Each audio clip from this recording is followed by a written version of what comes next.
Hello, everyone, and welcome to this 4.5-hour edition of Open Source Intelligence, or OSINT, Fundamentals. My name is Heath Adams, and I'm going to be your instructor for this course. A really quick who am I? I'm a husband, hacker, teacher, gamer, sports fan, and owner of way too many animals. I'm the business owner and CEO at TCM Security. We are a cybersecurity consulting firm and educational resource. So we do anything from cybersecurity consulting, risk assessments, and ethical hacking. Really, companies pay us to attempt to break into their networks or attempt to break into their devices or buildings. You name it, we'll try to break into it. On the other side of that, we educate users on how to become ethical hackers and a lot of the different things that we do in this industry. We've taught over 200,000 students at this point, and the number seems to be growing every day. If you're interested in following me on social media, here are the links. I'm very approachable. You can come check me out on LinkedIn or Twitter, Twitch, or even here on YouTube. We have a ton of great ethical hacking and cybersecurity content, so please do hit that like button, subscribe, comment down below. We have full courses similar to what you're watching here today on ethical hacking and other related materials, so please do give those a look as well.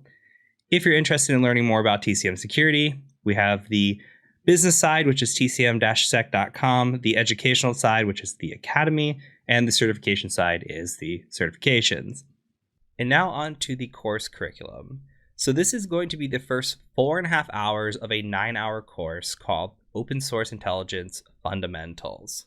Looking at the curriculum, we're going to cover what is open source intelligence. We'll talk briefly about note keeping, and we'll talk about the creation of sock puppets.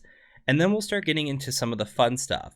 We're going to talk about all different types of open source intelligence and how we can gather information through various methods. So we'll look at search engine OSINT and see what kind of information we can gather through search engines. And then we'll look at image OSINT and talk about reverse image searching and looking at EXIF data and identifying physical locations based on an image, which is really fun to do. We'll talk about email OSINT and how we can identify email addresses based on certain factors. We'll look at password OSINT and talk about breached databases. We're going to look at username OSINT and how we can tie a username from one location to perhaps another location or another website or resource, and what tools are available for us to do that. We'll talk about people OSINT. How can we search for people? How can we look for phone numbers and birth dates and resumes and voter records? And then lastly, we'll talk about looking through social media. So we're going to talk about different types of social media that are out there: Twitter, Facebook, Instagram, etc., etc. That is where the course is going to stop. Now, the second half of the course does cover website OSINT, business OSINT, wireless OSINT, and then we build out a lab. So we actually use Linux and we'll go into a lab and we start working with tools to do a lot of this process and automate a lot of the process that you've seen before. And then we'll build out actual scripting and automation to automate even more of the process. We'll talk about different OSINT frameworks. We'll talk about report writing. We'll have a course challenge where you are challenged to identify different various items through open source intelligence. And then we'll even provide more resources after that. Now, this is the only point during this whole video I'm going to try to sell you on anything. The first 4.5 hours of this course is free. If you're interested in paying for the full course and getting the second 4.5 hours, you're welcome to do so. The price of this course is $29.99. I will link in the description a link to the Academy again.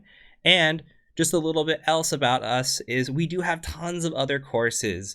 We have courses on ethical hacking, escalation, pen testing, Python 101. We've got Linux 101 courses for people who are more beginner, courses on phishing and malware analysis and mobile application penetration testing. And we're adding new content monthly. So we have new courses all the time. Our courses are highly rated. Our authors are well vetted, and we provide high quality content for no more than $30 a course. Or if you're interested, we also offer courses at a discount through bundling, and we offer courses through an all access pass where you can access all of our courses for $30 a month. So with that being said, that's the only time I'm going to pitch you throughout this entire video. We're going to go ahead and move on now to the Open Source Intelligence Fundamentals course.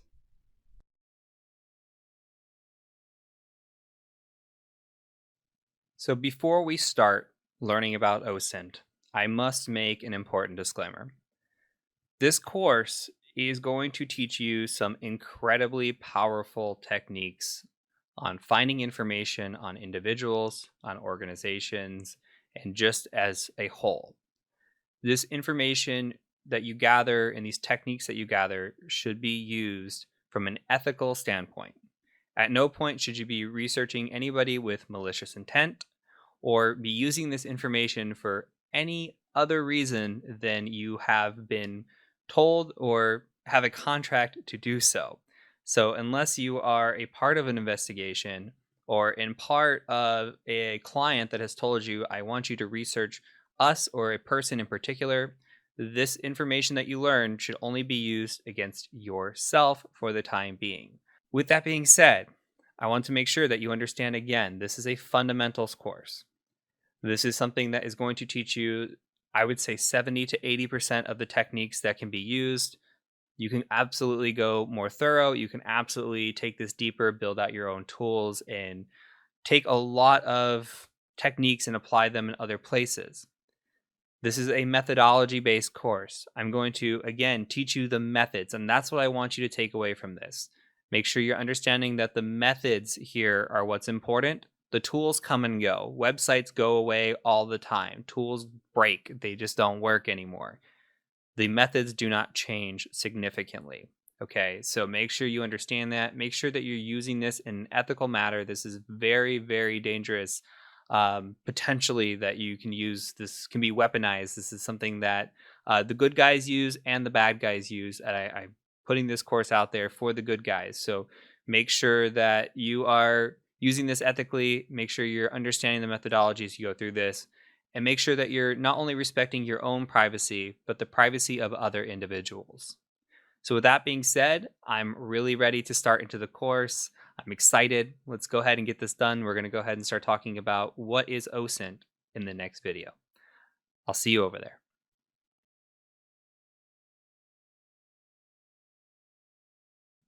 Welcome to the first real video in this course, and it's just going to be a brief introduction. We've already talked about this in the course introduction, but I do want to add in an intelligence life cycle into the conversation so that you understand what this is. So again, what is OSINT? OSINT is open source intelligence. So we're going to be using a multitude of methodologies in this course in order to gather information on people, on businesses, and other items that is all publicly available. This is all public information. Okay, so this is open source to us. So with that being said, and I've already talked about this, I really want to talk about the intelligence lifecycle just for a minute. So when we talk about the intelligence lifecycle, there are 5 parts to the intelligence lifecycle. Now there's planning and direction. So those are your who, what, when, where, why type deal. So let's say that somebody has instructed you to gather information. Maybe you have signed a client and the client says, I want you to gather as much information about us that you can. And you say, okay, we'll do that. So then you start doing your planning. Who are we going to target? What are we going to target? Why are we going to target them? When are we going to do it? These are all identified in the planning and direction phase. Once you have identified and your target, you've done your planning, you're ready to move on, then you go into the collection phase. And majority of this course is about collection. That is the methodology that we're going to be doing. How do we gather image information, or how do we gather data from an image? What can we tell about an image? How do we gather the image itself? How do we gather names from an organization or people that work at an organization? Or how do we gather information about people? This is all collection. So the majority of our time in this course is going to be spent in the collection phase of the intelligence lifecycle. From there, we're going to move on to processing and exploitation. We're not going to do any exploitation or really any processing. Processing is about taking the data that you gathered and starting to interpret it. You're starting to process the data, okay? That moves into analysis and production, which is Similar in the sense that you're analyzing the data and you're putting it into, I guess, an intellectual form. You're starting to take all the data points that you've gathered and you process, and you're saying, hey, this data point ties to this data point that ties to this data point, and this is why. Okay. And then you produce a report, you produce some sort of document, you provide that, and you put that into the last phase, which is dissemination, and you present that to your client or your customer, whoever it may be that requested the information, and you make sure that they can understand it. So from the get go, this is a never ending life cycle, okay? And this doesn't have to be done in a specific order. You can start doing your planning, right? And then when you get into the collection phase, you might realize, okay, I'm starting to gather some data, but I don't know what to do with it. Go back to planning and add more stuff in, right? Do more planning, go back to collection. Or you could be processing the data and analyzing the data as you're collecting it. And then going back and collecting more data to provide more evidence for what you're collecting. So this life cycle is always ongoing. I just want you to understand that this life cycle exists. This is one of the core things I think that are taught in most intelligence type courses, and we're briefly going over it. I feel like you could do an entire course on this. I just want you to understand that in this course, we are primarily going to be on the collection phase. We're going to do a challenge that gathers some information, and we'll analyze some of the information, and then we will put that into a report and understand what a report looks like. But we're not going through the full life cycle in a true sense. We're going to work more on collection phases. But I want you to be aware that the life cycle exists and that it's super important for the intelligence field. So that being said, we're going to go ahead now and move on to the note-taking part of our course. Before we can start diving into the meat of this course, I want to make sure we talk about taking effective notes. There are a lot of different note keeping tools that are out there, and I kind of want to show you some of the favorites that I have, show you a little bit about how I take notes, and just give you an idea of how you should be working through this course and taking notes, and even with your OSINT and when you're doing OSINT on somebody else, how you should be taking those notes as well. So the first thing I want to point out is I'm going to show you my notebooks, and then we'll kind of get into tools. So here's one notebook that I've used. If you've ever taken a course with me, you've probably seen me point this out, and this is called Keep Note. Now, Keep Note is quite old. I think it's 7 or 8 years old since the last time it's been updated, so there is a little bit of dating to this, but it's still very effective. I like using it, and it's just very, very simple. So you can see here, at one point I was studying, and I have group notes in here for different things, but I was studying for CyberArk and I was studying for Thycotic, which are different privilege access management tools. And I was taking notes on these. So I was watching some videos, and there were different things for these different potential exams or courses that I was doing for CyberArk, and they had different sections. So what I like to do is I like to come in here and say, okay, here's this exam I'm taking. So you could see a CSP, and then they have different subtopics. And in those subtopics, you can have, see, I just numbered them 1, 2, 3, whatever. But you can also come in here and just create a node. So say there's a subtopic of a subtopic. You can also come in here and just create a new child page and have a subtopic here. And you can just say something like subtopic, right?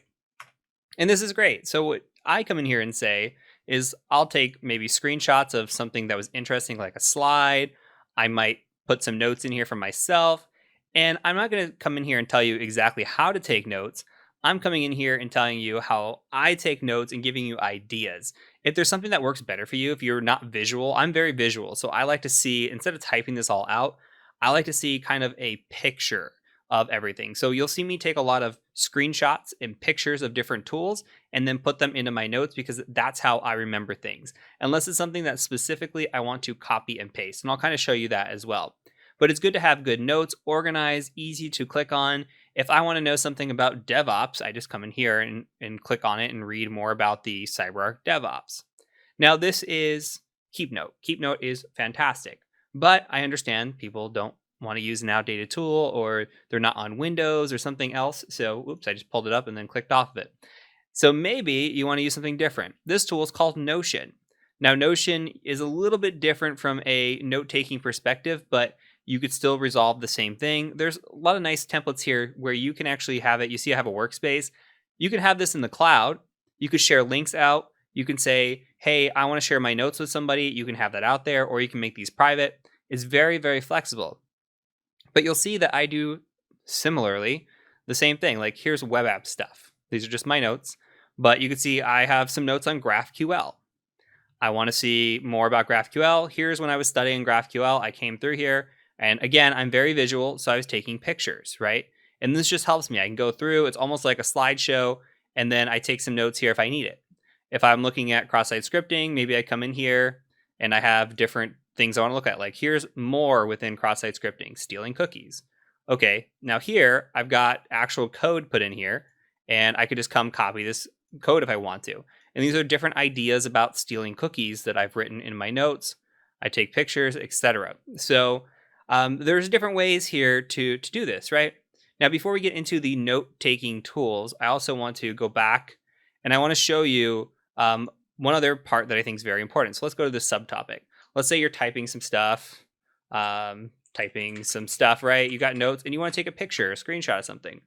I use a tool called GreenShot. Now, GreenShot looks like this. You can take a print screen. You can see that this comes up now on the screen. And if I want to like copy something like this, and this copy, actually that was terrible. Let's copy like the side of the notebook here. I want to copy the side of the notebook. I can hit copy. I can open an image editor. Let me show you the image editor. You can bring it here. And there's some nice things. Like I use this to this day when I'm doing assessments or any sort of just nice picture taking. You can come in here. You can add a border. You can invert this if you want to, or re-invert it there. Have your border, right? You can highlight different areas. Like say I want to point something out specifically. This is very nice. If I want to obfuscate some data, I can come in here and say, oh, that's very sensitive. Let's go ahead and obfuscate that.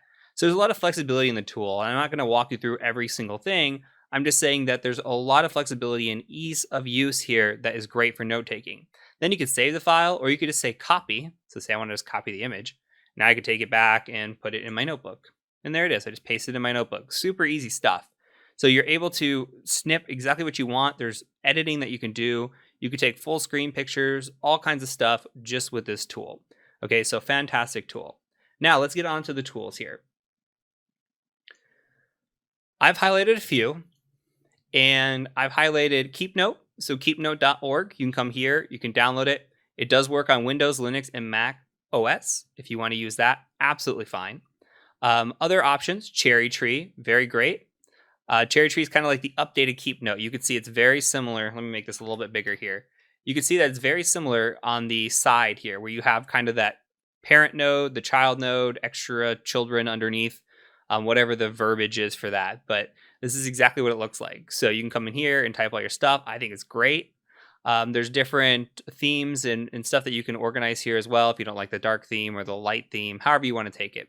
OneNote, of course, is great. You can store out in the cloud. Fantastic. If you use Microsoft OneNote, I think it's awesome. Notion is the one I was showing you, notion.so. Same deal. I think this is fantastic. Being able to publish your notes in the cloud, great idea. Joplin is another one. I hear very good things. I've never used this, but I hear very good things about Joplin. So again, just expanding the horizons. If you use one of these, great. If you're not into note-taking, get into note-taking. I'm going to provide you a bunch of options. If you look below this video, you will see the references, okay? The references will have all of these there. You can pick one. You can pick all of them if you want. Play with them, see which one works best for you. Now, GreenShot. GreenShot, I believe, is for Windows only. So yeah, it's Windows PC. If you do not have a Windows PC, then there is a tool called FlameShot. FlameShot you can use on Linux, okay? And I believe it works on Mac as well.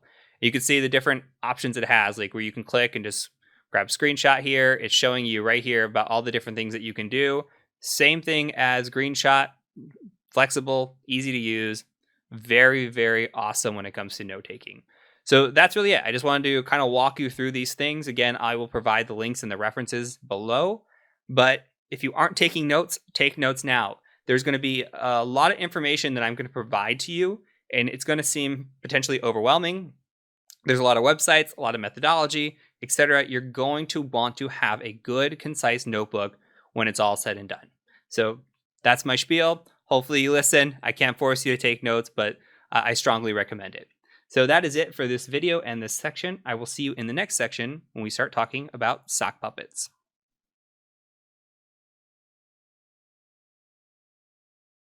All right, now let's talk about sock puppets. If you've never heard the term sock puppet before, you can think of it as this online identity that is not who you are, or it's a misrepresentation or somebody you're not. That's the most simple way to put it. You think of a sock puppet as a fake account, alternate identity, etc. And the point of having a good sock puppet is to not draw attention back to yourself. Okay, so if we're doing, say, an OSINT investigation, or if we're looking into research, or we're looking into other people, our goal is to never let the person know that we're looking into them. So ideally, we're going to create this fake identity or fake person. And this fake person might have a Twitter account, might have a Gmail address or Proton Mail or something along those lines. They might have a Facebook. And this should never tie back to you, meaning it should never really tie back to your IP address. It should never be used on a device that links to your personal information. It should never be used on a phone that ties to you. There's a lot of depth that we can go into to avoid tying our name to a sock puppet. But the purpose is really to be able to have an account that looks legitimate. So that means creating content on these accounts. Making sure that you don't just create a bunch of fake accounts and then start doing research on somebody. There should be some history to these accounts. We need to make sure that if we have a Twitter, that we're posting on Twitter. If that we're on Facebook, maybe we have some Facebook connections and we post on our wall.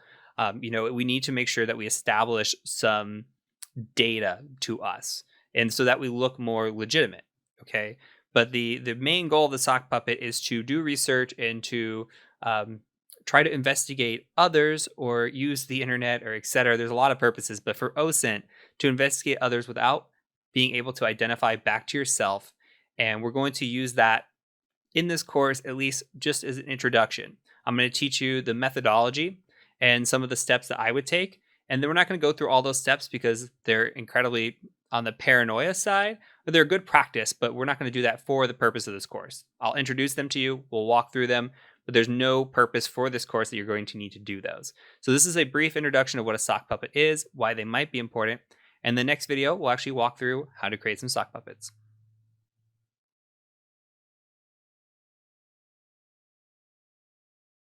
Okay, now let's talk about creating sock puppets.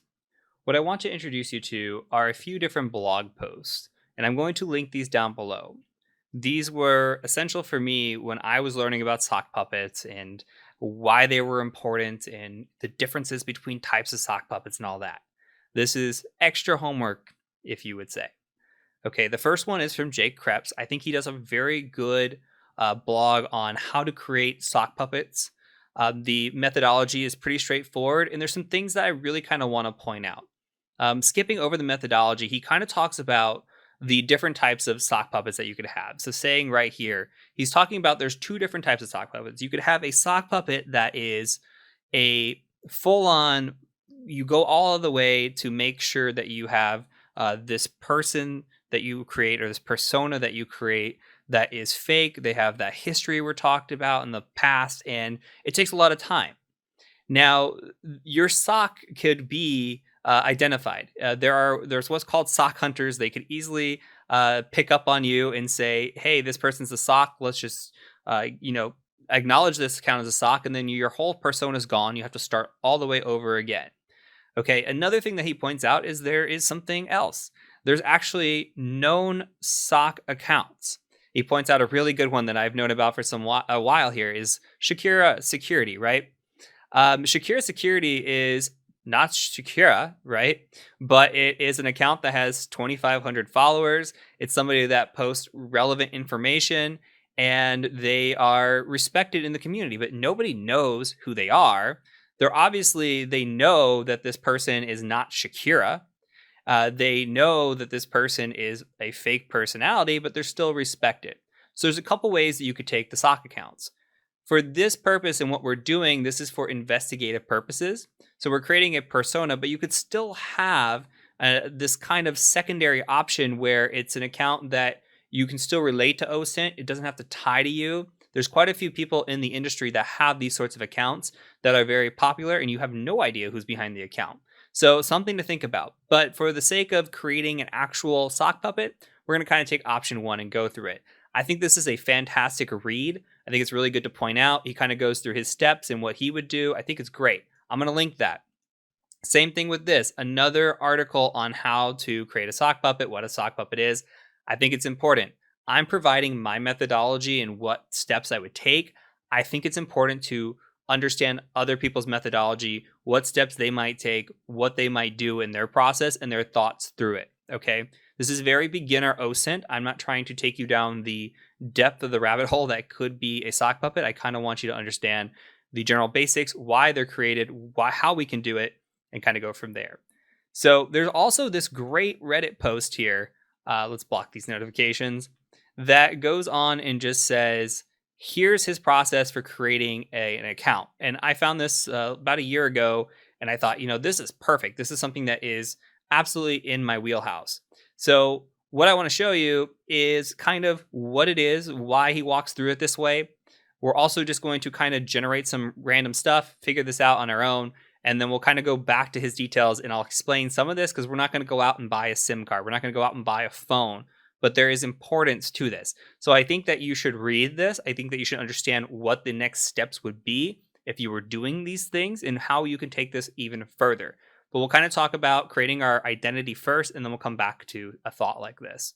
Okay, so the first thing that we're going to do is, if you look below the video, there is a fake name generator.com. You can click that link. You can also just type this into a browser, and we're going to generate a random person. Now, you can come in here. You could say my person is random. We could be a male. We could be a female. We could say, we are American from the United States, blah, blah, blah. We can set different types. So for the United States, we have American, or it says American and Hispanic, but here we are American. And there's thought here too. One of these articles, if you take the Art of the Sock article here, talks about the benefit of being a female, because men, let's face it, are gullible, especially when there's a female around. Many of the great OSINT and social engineers are women. They're great at it. And I feel like men, we're vulnerable. So having a woman personality, regardless if you're a man or a woman, could be a good idea. Again, these articles go into the reasoning and the why, and I think they're great. So, but here, let's just say we generate somebody at random, shows up to be this Roger T. Davis. You get all kinds of great information here. You can get a fake mother's maiden name, social security number, coordinates, phone number, birthday. Let me make this bigger just so everybody can for sure see it. You can have a fake email address, all different sorts of stuff here, right? Passwords, whatever you want. I think this is really great. It's great for just kind of getting some ideas and maybe tailoring this person to who you want to be. So let's say we have a Roger. Say we come up with Roger. Roger's going to be our personality and what we're going to do. So we could take Roger and we can go and maybe create a picture for him. There's a great website here that is this person does not exist. So you could see here that there's a person here, but this is completely AI generated. Okay, so let's refresh this until we maybe get somebody that we feel like might be a Roger. So we got this guy. Maybe this guy could be it. We do have an age on our persona. It doesn't really matter. Okay, 64 years old. Obviously, this isn't going to be him, but we don't have to keep the age or date. Okay, it could be a younger Roger if we want. And then we could take this picture. And the nice thing about this picture is if you were to put this, which we haven't covered it yet in the course, but if you were to put this in a Google reverse image search, or you were to put this in like a TinEye or a Yandex, this image is not going to come back. This person doesn't exist. We have seen failures in the past of where sock puppet accounts or fake accounts use somebody else's photograph, right? We've all heard of that. When we talk about like online dating, we've heard of the term catfish, right? Catfish being somebody using fake photos to catfish other people or act like they're not. You can think of it the same way. A lot of those people have been busted. And if you watch the show on MTV, which is actually called Catfish, you will see that they go and they actually take the images that people have been sent and they put them through a reverse image search to see if those have been found. A lot of times they'll pick up fake accounts or fake people because they'll tie to other users. And that's exactly what you don't want to have happen. Again, remember, if you put in a lot of effort into your sock account, you don't want your sock account to get immediately busted by having a fake or reverse image search identifying you as somebody else or a fake person. So this is a great idea to come in here and have an image, fake persona, etc. This person does not exist. Once you do that, it is recommended that you get things or start tying this person to accounts that do not tie back to you whatsoever. That could mean using a laptop that you would use specifically for your investigations that does not have any, you would never log into your personal Twitter, your personal Facebook, whatever accounts you have, you would never log in on that account. It would never tie to you. Okay. That could mean also going out and getting a burner phone. A lot of people in OSINT recommend having a burner phone if you're doing investigations. Now, this course isn't related specifically to investigations. As stated earlier, I'm not an investigator, though I have done some investigation work. This is just a broad view of OSINT as a whole. There are much deeper topics on this subject. But what we can do is say we want to go out and buy a cell phone. We can have this privacy.com credit card. Okay, we can go buy a burner phone. We can use a credit card like this. And if you were to log in or sign up to create an account here, what you can see behind the scenes is that you have the ability to create credit cards. Let me actually bring this up. Okay, so here's an account I created, and what we have here is the ability to fund this card, okay? And then you have a virtual credit card, and you can have as many virtual credit cards as you want. This gives you the ability to have a spending limit, to have, say, like there's a subscription you want to try out for $9.99, just as an example, and you only want to try it out for a month. We're so terrible with subscriptions sometimes. We just let them go. I've got an Audible subscription that I have just let sit and charge me $15 a month for the last 5 months now that I still need to cancel. This would be a great alternative. You use a virtual card. It goes to charge you the second month. It doesn't work. You have your a card that doesn't tie to your name or your identity or anything else. It's all virtual. This is perfect. So say you want to buy a burner phone. Say you want to buy a SIM card for that burner phone. Now you'll see that people recommend Mint. You can use a Mint SIM to use in your phone. You can get it off Amazon, and you could take that path. And this is exactly what this person recommends here, right? They recommend using a Mint mobile setup. They're fairly cheap. They said it's $5 on Amazon to get 2 SIM cards. You can use your phone then to go and use it as a phone verification method. So if we think about like Facebook or sometimes Twitter, any of those things, you're going to want to set up either verification or 2-factor or whatever. And the goal here is to use these accounts to actually, or use this phone to actually sign up for it. As soon as you're done signing up, you change those over to something that you control, like a Google Voice account, and then you get rid of the SIM card. You never have access to that SIM card again, destroyed. Nothing is related to you. Okay, again, highly recommend reading this. But the idea here is that you create things that don't tie back to you. So with that being said, the other thing that's important to talk about are IP addresses. Ideally, you do not want to do this on your own IP address. Okay, you do not want this to tie back to you. When you're creating these accounts, you don't want to tie back to you. You could, in theory, use a VPN. The issue with VPNs is places like Facebook and other sites might pick it up that you're on a VPN, want additional verification, and then you're kind of SOL if you can't provide that because you have a fake account. So you need to be cautious about using VPNs. Try to identify VPNs that maybe would work if you're trying to create a full SOC account. Ideally, it should be in the location that you're trying to do it in. So if you're doing say you're in St. Louis, Missouri in the United States. If you're in St. Louis, you're saying your character's from St. Louis, then you should ideally use a VPN that can get you into St. Louis and create those accounts so that you look like you are coming from where you are. Same thing with the phone number. You should try to get a phone number out of St. Louis. Make your persona as legitimate as possible. Okay, now mobile networks work really great. You don't have to be on your home network. You could be on a mobile if you can't use a VPN or if that's getting picked up. So just think about things, try to create them through.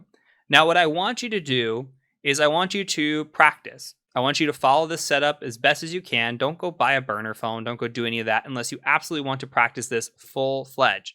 Again, we're not going into the weeds in this course. We're scratching the surface. If this interests you, then dig deeper, go further. I fully encourage it. But for right now, just go create a fake persona, come into the random name generator, create a fake persona, create a fake picture, make an account, make a Twitter, make a Facebook, make anything that you would want. Don't worry so much about the IP address. Don't worry so much about the phone number. I will tell you, this is from personal experience. The very first sock puppet account that I created, I used it on Facebook, okay? This is a life lesson. I used it on Facebook. And then I never had any issues with it until the day that I logged into Facebook with my phone. Immediately, it started pulling down contacts and people who I may know. And that ties me immediately to those other people from my phone, okay? And guess what happens on the other side? People that I know or may know are seeing me pop up as who they may know. And this person doesn't exist, obviously, but why am I showing up? So you need to be very cautious about not logging in with your phone, not logging in anywhere that is not tied to you. Don't search people on your sock Facebook account if you don't need to. Don't search people that are related to you or anything. Use a separate account for that, even if you have to. But think about creating a Twitter, a Facebook, maybe an Instagram, maybe a LinkedIn. You can create these accounts. For the purpose of this course, I'm going to be straightforward with you. I'm going to use my own personal accounts. We're going to do OSINT on my own personal accounts. I'm going to use my Twitter account when we're doing Twitter. I'm going to use, well, I don't have a Facebook, so I will create a Facebook account, but I'll show you how to search through things using my own stuff. But for the purpose of correct OPSEC, for the purpose of doing this the right way, you should be thinking about the things I'm telling you. Read through these 3 articles. That is definitely your homework. Read through these 3 articles. Take time. Don't just jump into the next video. Really take time to think about how you create a sock puppet, how you would go about it, and understand why it's important. Okay, understand why it's important. There's more meaning to a sock puppet beyond OSINT investigation. There's more meaning beyond this course. I just want you to understand why we're doing it, what the purpose is, and how you can do it effectively. Okay, so from here, we're going to go ahead and move on into our actual OSINT stuff. So we're going to start off with some search engine OSINT, and I'll see you in the next section when we dig into that.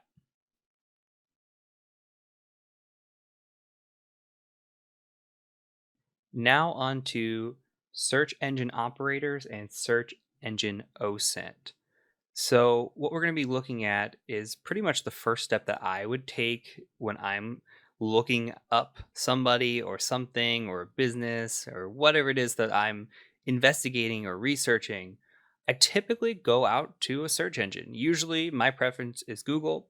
Here in a second, I'm going to show you a bunch of different search engines. We'll kind of talk through them and we'll talk through the different operators.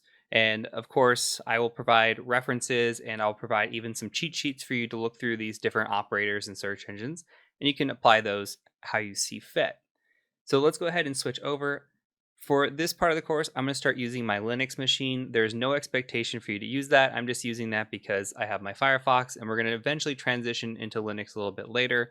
But for right now, I'm just using the browser. You can use it pretty much wherever you want. So what I've gone ahead and done right now is I've searched my name. I've searched my name here in Google. I've searched it in DuckDuckGo, in Bing, Yandex, and then a couple more search engines down here, okay?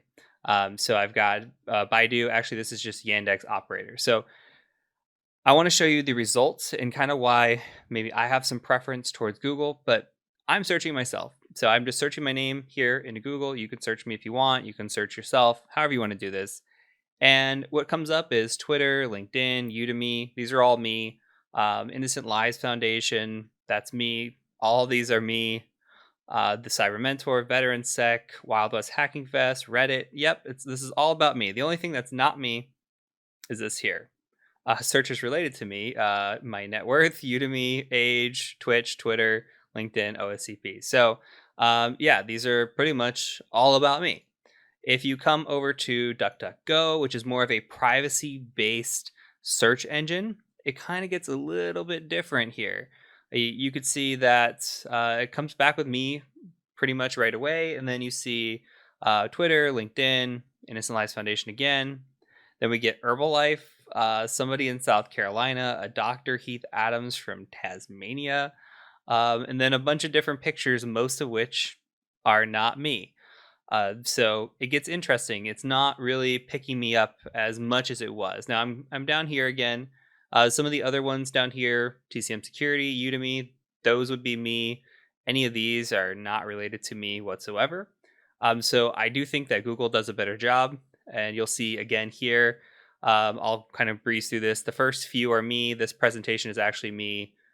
These are not. And then again, looks like it goes to South Carolina and just different kind of more people search, people OSINT record type deal, which we'll get into a bunch of these later. But it's picking up other people, it looks like. Yandex is a Russian based search engine. It actually does a pretty good job of picking me up. In the next section, we'll kind of talk about Yandex and where I find it more important, or where I find it more useful in terms of being a search engine. But for now, I don't really use Yandex for operator searching. I use it more for image searching, which is the next section. And then here you'll see Baidu. I don't really show up. This is more of Asian based, and it doesn't do a very good job, in my opinion, for if you're searching anything US based or even European based. I don't find this to be very great, but I wanted to point it out because obviously we will have Asian students if you use Baidu. Great. A lot of the operators I'm going to show you pretty much flow through to all of these. Okay, so I'm going to search on Google, but most of these flow through across the board. Again, I'll provide references and resources so that you can go ahead and check these search engines out. Try it on your favorite search engine. Give it a go. For the most part, everything's the same. There are some slight tweaks in operators, but for most of what I'm going to show you holds true. Okay, so let's go back to Google. Now, we can take a look at some things. I want to search, and we'll just go through my life recently. So in my life recently, I am going to go back to undergrad. I'm working on getting some classes for my PhD, and I am planning on attending WGU. So WGU is the university. Now with WGU, there's a bunch of courses that are in this curriculum, and I kind of want to know more about those courses. I kind of want to research those courses and find out information. And what I might do is I might say something like WGU Calc 1. Like I have to take Calculus 1, right? So Calculus 1 and search that. Now what should come back is a WGU page. You can see that. There's Reddit, there's videos on YouTube, there's a course hero. So it's kind of just all over the place. There's some flashcards. And what I kind of want to find out is, well, what is WGU's course called? Well, it looks like, if you ask me, well, we see C282 and then we see a C958. So I'm thinking within the last year or two here, it says 958. So maybe here I want to say something like WGU C958, because we might get some different returns on those results. And now you're seeing, okay, so we're getting calculus, calculus, calculus. And maybe because we searched Calc 1, we didn't get all of these. So we're getting different types of pages here just by changing our search results just a little bit. Another thing that we can do is say, like, I really don't care about seeing WGU's website unless I want to see the course study. Like maybe I am after WGU, maybe I am after some other things. But here I'm actually interested in Reddit. So I might type in Reddit, which will help a little bit. Like it'll bring up Reddit posts, but it might start bringing up other posts that aren't via Reddit. So what I like to do here, if I'm searching something, I might just say cite Reddit. Okay, so you type in cite Reddit, and I messed that up. Reddit.com would be the correct one, cite reddit.com. And then you come in here and you see, okay, now all we're going to get are Reddit websites, okay? Reddit websites only. So anything that's a reddit.com, we're going to come here and we're going to see. So now I can say, okay, WGU C958 cite reddit.com. Maybe I want it to include, maybe I want to say, I want everything included to say WGU and C958. Maybe I want it to be like that. Okay, so now it might change things out. What we're looking for is the term WGU, which is showing here in the address bar, and then it's also going to control with C958, which is going to show somewhere in here. So somewhere in here is C958 and WGU. Now, maybe instead of saying and with the operators, I want to just have these combined. I want this search term to be like this. So it has to be in this order. This is specific. We're putting quotes around it. So we say WGU C958, and we don't find anything. All right, so, but here's an example. You see the C958 calculus. So if we typed in C958 calculus, just like this on Reddit, now we're going to find some stuff where it shows C958 calculus in this order. Okay, so we can narrow down searches like this, and it's really nice. So we might come in here, and now I can go to specifically what I want to see on this Reddit page. And there could be something like, I know for a fact, let's take away this, but I know for a fact that there is a professor that is on YouTube called Professor Leonard for this, okay? And Professor Leonard teaches calculus. He's known as a good resource for teaching calculus, and a lot of people use him at WGU. Maybe I want to find every post on Reddit that references calculus and Professor Leonard, or maybe just C958, because just like that. And let's see what we get. We get 139 results. Okay, but now we see, okay, Professor Leonard, it's in here. C958's in here. If we wanted WGU to be in there as well, we could say and WGU and just like this. Now we have conditional operators. We could say C958 or Professor Leonard on Reddit. So maybe we bring up different pages. So look, this one now has changed. This has nothing to do with WGU. Somebody's just saying Professor Leonard is better than Khan Academy when it comes to calculus. Okay, and then somebody's talking about they like somebody else better than Professor Leonard. Nothing related to WGU here because we changed that or operator, right? So these things matter. These things change. There's a lot of different things that we can do with these operators. Now, this is a WGU example, but maybe we want to look at something different. Maybe we want to put a wildcard in. Maybe you want to look for me. You know, I'm Heath Adams. You're going to put me in a quote. And you see people call me the cyber mentor, but maybe you're like, I don't remember what they call him. Maybe, you know, he's the something mentor. You could say something like the wildcard mentor.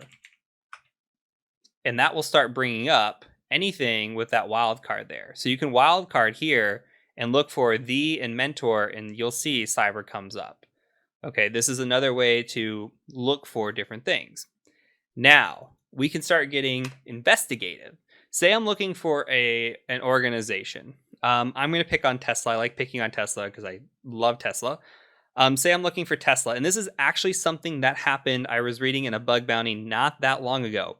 There was a bug that happened where somebody was searching for passwords on Google for Tesla. They happened to find one that hit the search engine. It literally hit within like a day or two of them finding it. And it was only there for a day or two. They found it. It was credentials that allowed them to log into, I believe, a help desk type deal, like a ServiceNow. And they got into their ticketing system and they gained access to sensitive information at Tesla. And you can absolutely do this with the search engine. So I kind of want to show you now how we can take a search engine and start maybe hunting a password or hunting something along those lines. So what we might do here is say we're looking at Tesla. So we know we want to look at site Tesla. All right, so sitetesla.com. And maybe we'll want to look for the word password. And that's going to bring up some, it's okay. We get the reset your password. You know, this is going to be perhaps not really great for us. We could probably improve this, right? Maybe we're not going to look for the word password in a regular website. Like we're not going to look for it here. Maybe instead we want to look for it on like, I don't know, a PDF or maybe like a docx or maybe an Excel or CSV. So we can come in here and say like file type. Okay. And now we could say file type PDF. So what we're searching is we're saying, hey, I want to look for the word password in the site Tesla with the file type of PDF. Hit enter. You get 83 results. Now all we're seeing are PDFs with the word password. Now PDF might not be the best one. Maybe, you know, they stored it in an Excel document. So XLSX like this, hit enter, and let's see, we got nothing back. All right, so that didn't work. Maybe we can try something else. What if we just deleted the term password? Just as an example. Okay, and what's coming back is that there's absolutely no Excel type files here on Tesla. So that's interesting.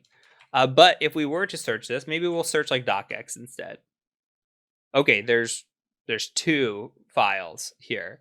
There's an investor relations file in residential electric vehicle. Okay, so nothing great here. But some ideas that we might do is we might say something like XLSX. We might say password. And maybe password's not it. Maybe it's pass like this. Or maybe we're looking for PWD or something along those lines. You have to think not just the word password, but other alternatives of it. Okay, so you can start really narrowing down. But you don't have to be looking for just a password in an Excel document. You could perhaps just find a sensitive document here. I've seen all kinds of crazy stuff pop up when I'm looking, and you don't have to limit it to the website. You could say, hey, I want to look at PWD XLSX for anything that just says Tesla.com in it. Okay, and see what happens there. We get one result. So here's an Excel file from the EPA.gov. There's PWD ID, and we have no idea what this is. So we might want to dig into that. We might want to say something like pass in here. And this is how I would research this. This is literally how I would go. If I had a client, I would look through for this client. I would say, can I find a password related to anything that they have, anything sensitive that they're leaking? Are there any documents out there that might be of interest to us? And go through all of these types of deals. Now, like I said, there was a bug bounty that was found not that long ago just by doing this same methodology. Now, there's more things that we can do. Say that we're looking for subdomains of a website. Now, if you're not familiar with subdomains, you have like a www.tesla.com, but I also saw something come up like ir.tesla.com or forms.tesla.com. These are all subdomains of the tesla.com website. So what you can do is you could say, hey, I want to look at site tesla.com, but I really don't care for the www. Please don't show me anything with www in it. And now you can see that takes out anything that had www in the front. So we have shop, we have forms, Appalizer or app player, more shop, more forms. Maybe, I know about the forms. I don't care about the forms. They're wasting space in my search results. Let's take those out. And look, 61,000 just went down to 7980. So now we get shop, and you could keep going through here. Now, like we found a live stream API. So this is a good way to come through using Google and just finding potential subdomains here that we didn't know about. If we're investigating a website and we're doing some sort of investigation there, which we'll cover website OSINT later on in the course, but these are just kind of overviews of how you can take these and just kind of manipulate that. But it's the same thing. Like if you wanted to search for me again, say search for Heath Adams, but you don't want anything related to the Cyber Mentor, maybe you can get rid of that. Maybe you can get rid of also the word mentor and just kind of eliminate a lot of these things. So where have I been potentially? Or maybe you don't even want me. You don't want anything to deal with me. You want somebody else. Okay, now you're pulling up Heath Adams Partners and Lawyers. Remember, we were seeing that on other pages. Dr. Heath Adams on Facebook, scholar, cardiologist. So now you're starting to see different people, different results. I'm not here anymore because you took me out of the equation. So these are just, again, different operators that you can use and throw into the mix that would be incredibly useful. You just have to think about the logic behind how you're going to do things. Now, there's a couple more that I want to show you before we wrap it up here. So we can do something called in title, in URL, in text. I like saying things like this. Like, look, we could look for in text. So we're say in text password. I want to see if there's anything related to me with password in the text. So you're going to come through here and see what do I have related to password. So I've got some things here with breach parse, which is a tool I wrote, some things that we were talking on Twitter. I was saying something about password on Twitter.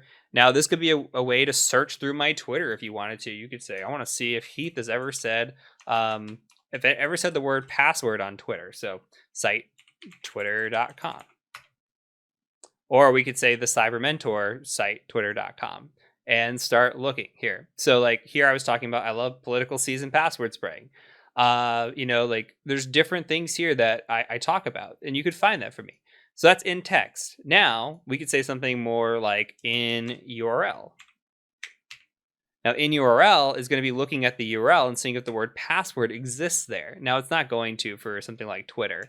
Let's see if we can find URL and a password. There's not many great resources here. So it really just depends. Like, these are just weird websites that are showing up. But if there's a hunch that you have something is in the URL, it's always good to know, the in URL exists. In text is probably my most commonly used one because I could just search for a term that I want to show up on that web page, and I know that I need it to be there. So in text is great. But if you have the same situation with in URL, that's great. Another thing is in title. So you could say in title password. So we should pull up some results here. 439. So here in the title, you can see that password shows up. So anywhere where password shows up in title, you're good. So there's a bunch of different options that you can do here. Okay. And I think that these are great. I actually don't even know what this site is. So somebody wrote a blog on a hacking tutorial, and it looks like they've got, different types of hacking here that somehow tied into me. So it's very interesting to see some of these things when you're searching yourself and searching for other results. All right, one more thing. Last thing I want to show you. Mostly everything that I've shown you at this point is something that you can utilize on all the other search engines. So if you find difficulty or something not particularly working very well, definitely check the cheat sheets. But for the most part, everything's just about the same. Now, if you don't want to go through and deal with all the operators and remember them, which I think you should, I think it's great practice. It really helps. Those who can Google, those who can search very well, will do great things. Google has paid for my education. Google has paid for my job. Google has made me who I am today. I'm not even kidding. One of the first interviews, I'm sidetracked a little bit, but one of the first interviews I ever had, I had a job interview for a help desk position, and he said, "What would you do if you didn't know the answer?" I'd say, "Well, I'd ask somebody or I'd Google it." And his response to me was, "That's perfect. I say that I feed my family on Google." And that has stuck with me because it's really true. The better that you can do research and really hunt things down, it becomes so useful. Just beyond OSINT, beyond this here, it becomes incredibly useful. But, okay, look, all the things that we've been talking about here. We have this google.com/advanced_search. All you have to do is come in here and type the words that you want. So say we want Heath Adams. All right. So you would say this exact search, you'd put it in quotes, Heath Adams. It's telling you how to do it. Any of these words, none of these words. So maybe you don't want www like we talked about. You can come in here and say site or domain, and you say, we'll look at twitter.com, and we'll just see. Actually, we don't want to eliminate www because that might not show up anything. Then you type in an advanced search. And what's it do for you? It does it for you. It's amazing. Everything is here for you. You don't have to put in the quotes. You don't have to put in the site. And if there's things that you're trying to think about that maybe you're like, I really want to narrow this down to a language. I want to narrow this down to a region, a certain time frame, etc. And that's one other thing that I could show you too, is if you come into the tools, you can look at any time, past hour, past 24 hours. I think this is fantastic. So what have I posted in the past week on Twitter? You could see 4 days ago, 7 days ago, etc. I'm pretty active on Twitter. You can see what pictures are there. Like this is something I posted not that long ago. I retweeted this picture. There's all different kinds of stuff. Hey, look, the OSINT course. There's a lot of stuff going on out there, right? And even within the past week, even probably within the past 24 hours. So you can find different stuff about me. That's pretty interesting in yourselves or whoever you're researching. And then you have you can say all results verbatim. You can clear this out. I think it's very nice.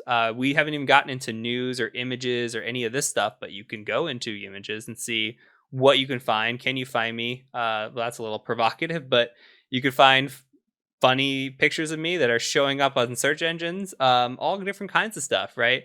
So, I mean, it's interesting. Like, that's me. That's my wife. Like, there's Udemy. There's all different kinds of stuff in here.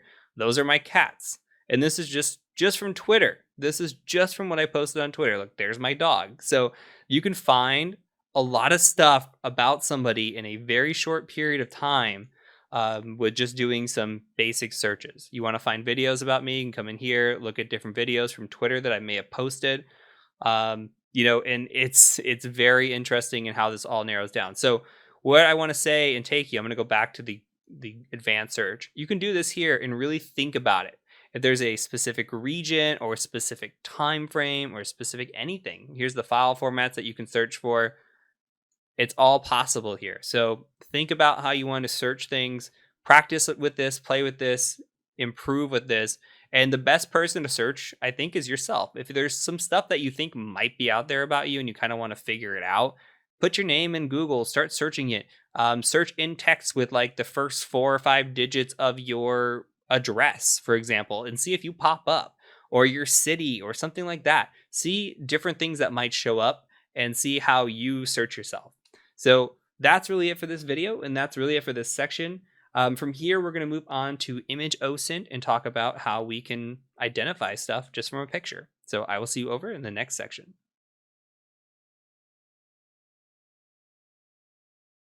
On to the image and location OSINT section.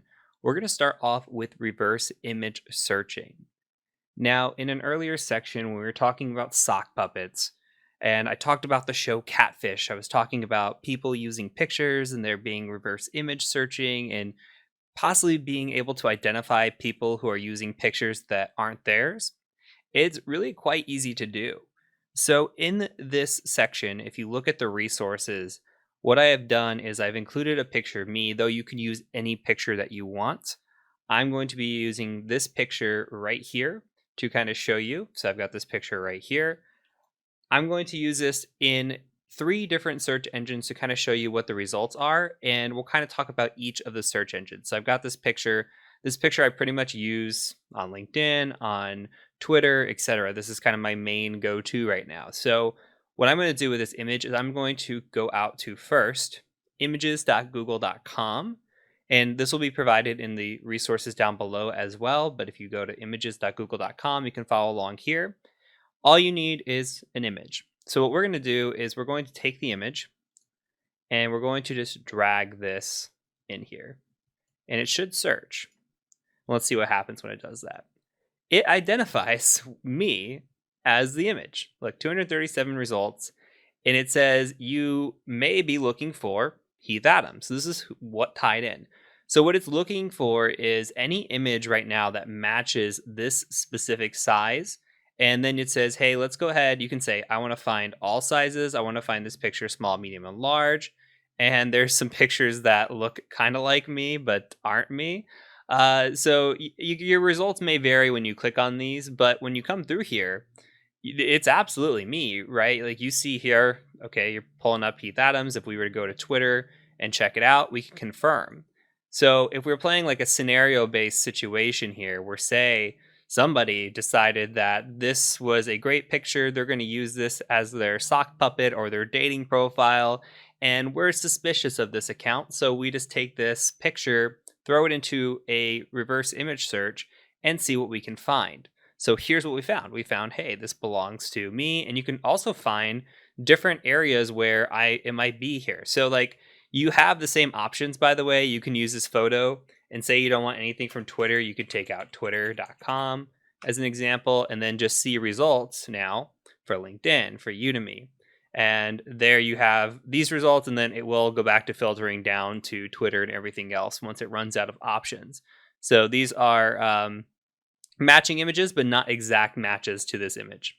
So it depends on how you want to narrow this down. But with that being said, we can do this in another location, 2 other locations. There's quite a few reverse image searching. These are the 3 that I use the most. If I don't find it on one of these 3, it's probably less likely that you're going to find it, in my opinion. It doesn't mean that one of the other search engines won't have it. It's just unlikely. So Yandex has come back again, and we talked about Yandex in the search engine OSINT section, and now we're back to yandex.com. All I did was click on images, and I'm going to drop this image here as well. We're just going to see what happens. I've actually not done this, so let's see what happens. What I do like about Yandex is that not only will it pick up this picture here, but it will pick up similar images of this picture. What that means and where that's useful is, say that you're trying to hunt down somebody. And I've had this happen with missing persons and when we're doing trace labs and things along those lines for those competitions. If you dump this into Yandex, maybe that's the only photo that you found is the only one that exists of that person. But maybe, just maybe, you have them show up again in another photo that's similar. It could be similar time frame, like similar, like say it was just second part of this headshot or like an off take or something along those lines. Or it could be a similar, that same person in a different picture, but because it looks or the features are so similar, they use this matching mechanism to say, hey, I think this is who it is. So that's what's going on here. They're trying to match this person. You could see that it found it here on these websites, which it looks like it's pulling up this TWUGI, which is off of Twitter, it looks like. If you come here and you click on this, you can click on similar images and see what pulls up. And this is on TW stock. So this is some sort of Twitter stock type deal here that it's pulling up. So you could look through the picture, say you're looking for other people. This is kind of where you have to kind of eyeball it and say, hey, does this person exist? What are we looking for here? Click back on me and you could see maybe there would be some sort of similar images, but there's not. So it's just kind of giving you ideas. It's not perfect, but sometimes Yandex does a great job of picking up other pictures that you just wouldn't have identified, because where they're looking here a lot of the times for the exact photo, and here as well for Tin Eye, which I'll show you in a second, Yandex is looking for more than that. They're looking at slight variations, and not just the same photo, but slight variations of that photo or photos where it could be that person. So this is always good to look through and see if you can identify that anywhere else. Now, the last one I want to show you is Tin Eye. Tin Eye is great. You can just come in here and say, hey, upload. So tineye.com. You come in here and you do a reverse image search. And this one I did try out. And you can see here that, look, it doesn't do as great of a job as Google does. I think Google does the best here. But Tin Eye can find something perhaps different. Like, look, it found this technologysolutions.northstate.net. What does that say? Well, if we click on this and say I'm your subject and you're researching me, well, you just found an article written by me in 2018 talking about pen testing techniques. So now you have maybe a potential place where I used to work. You have that I've written articles. You have that maybe I'm a subject matter expert on a specific topic. So now you're identifying additional information on me based on maybe a website that did not show up previously. So maybe that wouldn't show up here, right? So you have to be aware of using all of your options. And that's why I like to show more than one website. Yes, because a website can go away. Not that Google or Yandex are going to go away, but it's always good to see alternatives and see why one thing might pick something up and then something might not pick it up on the other search engine. So it's always good to use multiple search engines when you're doing Googling, when you're doing searching, or when you're doing any sort of reverse image searching. And you'll see that throughout the course where we use something different, we find a different result. So that's it for this video. We're going to move on to EXIF data in the next video.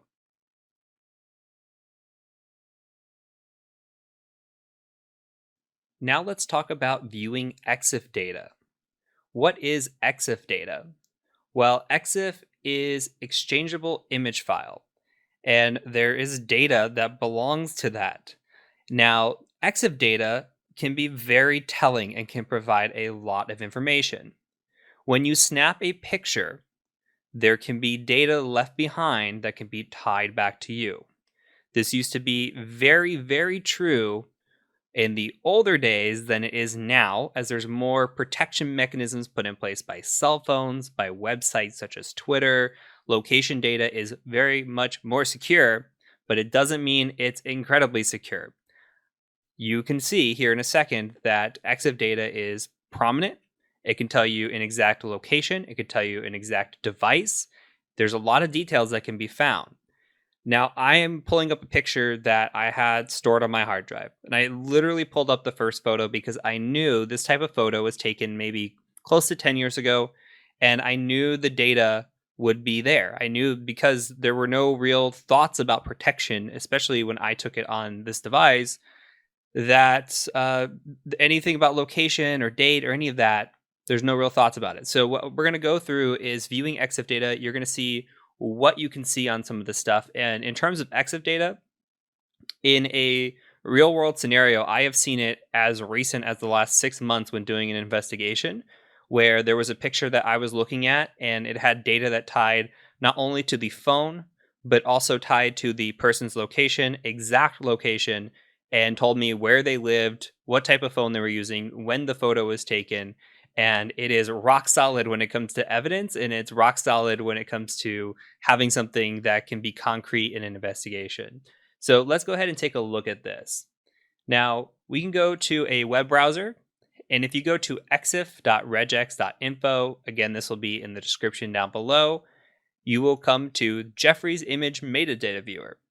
Now, there are ways to do this in Linux, and we'll show that as we get to the tools section, but using our manual methodology here, we're going to go ahead and use this website. All you have to do is take the picture, which I provided a picture in this section. Go ahead, and I'm just going to go to Browse, Pictures, and then there's this image here, which isn't really showing, but I'm going to load it, say I'm not a robot, and then we're going to have to select some parking meters, verify that. Let's see what we can find on this picture. All right, it didn't like me there in my Linux machine, so I'm going over to my Windows machine and trying the same image. I'm just going to view the image data here. Let's see what happens this time around. All right, this is more like it.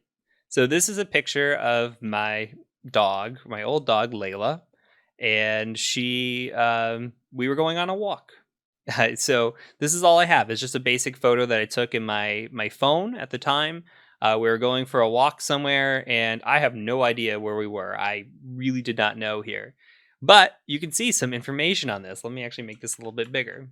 So you can see that this was taken from an Apple iPhone 4S. So at one point, if you saw this on a page of mine or you saw this somewhere where I'd uploaded it, now Twitter has pretty good protections in place, Facebook, etc. Better protections nowadays. But say I put this like on a website. Say I had it on a blog of mine or something, and the EXIF data was not stripped out before uploading, then you might be able to pull down this information. You can see that at some point I owned an Apple iPhone 4S.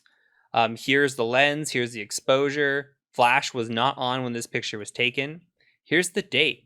This was taken on March 11, 2012. So you can see what today's day is and how long ago this was. And you get a latitude, longitude, okay, which I think is super important. So you can just click on something like Google. They take you to any of the maps that you want, but Google here. Let's just go ahead and say Google. And that'll open up Google Maps. And this will tell you exactly where it was taken, latitude and longitude. And what do you see? Wildwood, Toledo, Ohio. So at some point, I was in Toledo, Ohio. At some point in 2012, I was walking my dog in this park in Toledo, Ohio. Okay, so this can tell you a lot about somebody. This could tell you a lot.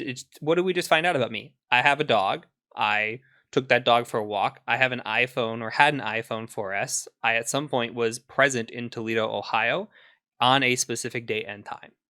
That is the power of EXIF data, okay? Now, if you are curious, you can actually scroll down and see the full EXIF data. So it'll tell you pretty much anything and everything you want to know about the picture. You got the shutter speed, aperture, etc. But what we're really interested in would be the GPS information, the device type, the date that this was taken, and this really could help us when it comes to an investigation. So this is awesome information. So if you have a photo of something, say it's your subject, say it's whatever you're investigating, always look at the EXIF data. You never know what you're going to pull down. Again, it's less likely on a platform such as Facebook or Instagram or Twitter, as they've started stripping those out, but it still doesn't hurt to look when you find something, especially if somebody sends you a photo or they were sent a photo. It's much more likely to have this EXIF data in there. And again, I've seen this in an investigation within the last 6 months where a photo was sent in a fraud case, and we were able to look at that photo, identify where the person was at, and hand that over to the appropriate authorities. Okay, so important stuff here. And that's really it for this lesson. So we're going to go ahead and move on into geographical data, and it's going to get pretty interesting and pretty fun in the next few videos. So I look forward to seeing you over in the next video.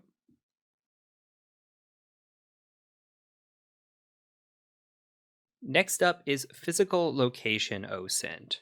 Now, as a pen tester and consultant, I've done quite a bit of this, as we are sometimes asked to do some legal breaking and entering in what's called a physical penetration test. So what we'll do is we'll take satellite imaging and we'll look at the satellite images to see if we can identify any useful information from looking at the satellite images. And then we can also go out on site and we'll have tools such as a drone that we might fly from a mile away and see if we can identify any useful information. So let's take a look at a map and then I'll kind of walk you through what information we might be looking for here. So if we look at this map, all I've done is go to Google here. If you go to google.com and then get to the map section, I've gone ahead and just typed in Tesla HQ. So what we're looking at is Tesla headquarters here at 3500 Deer Creek Road. So if you want to follow along, you can. If you just want to watch, you can as well.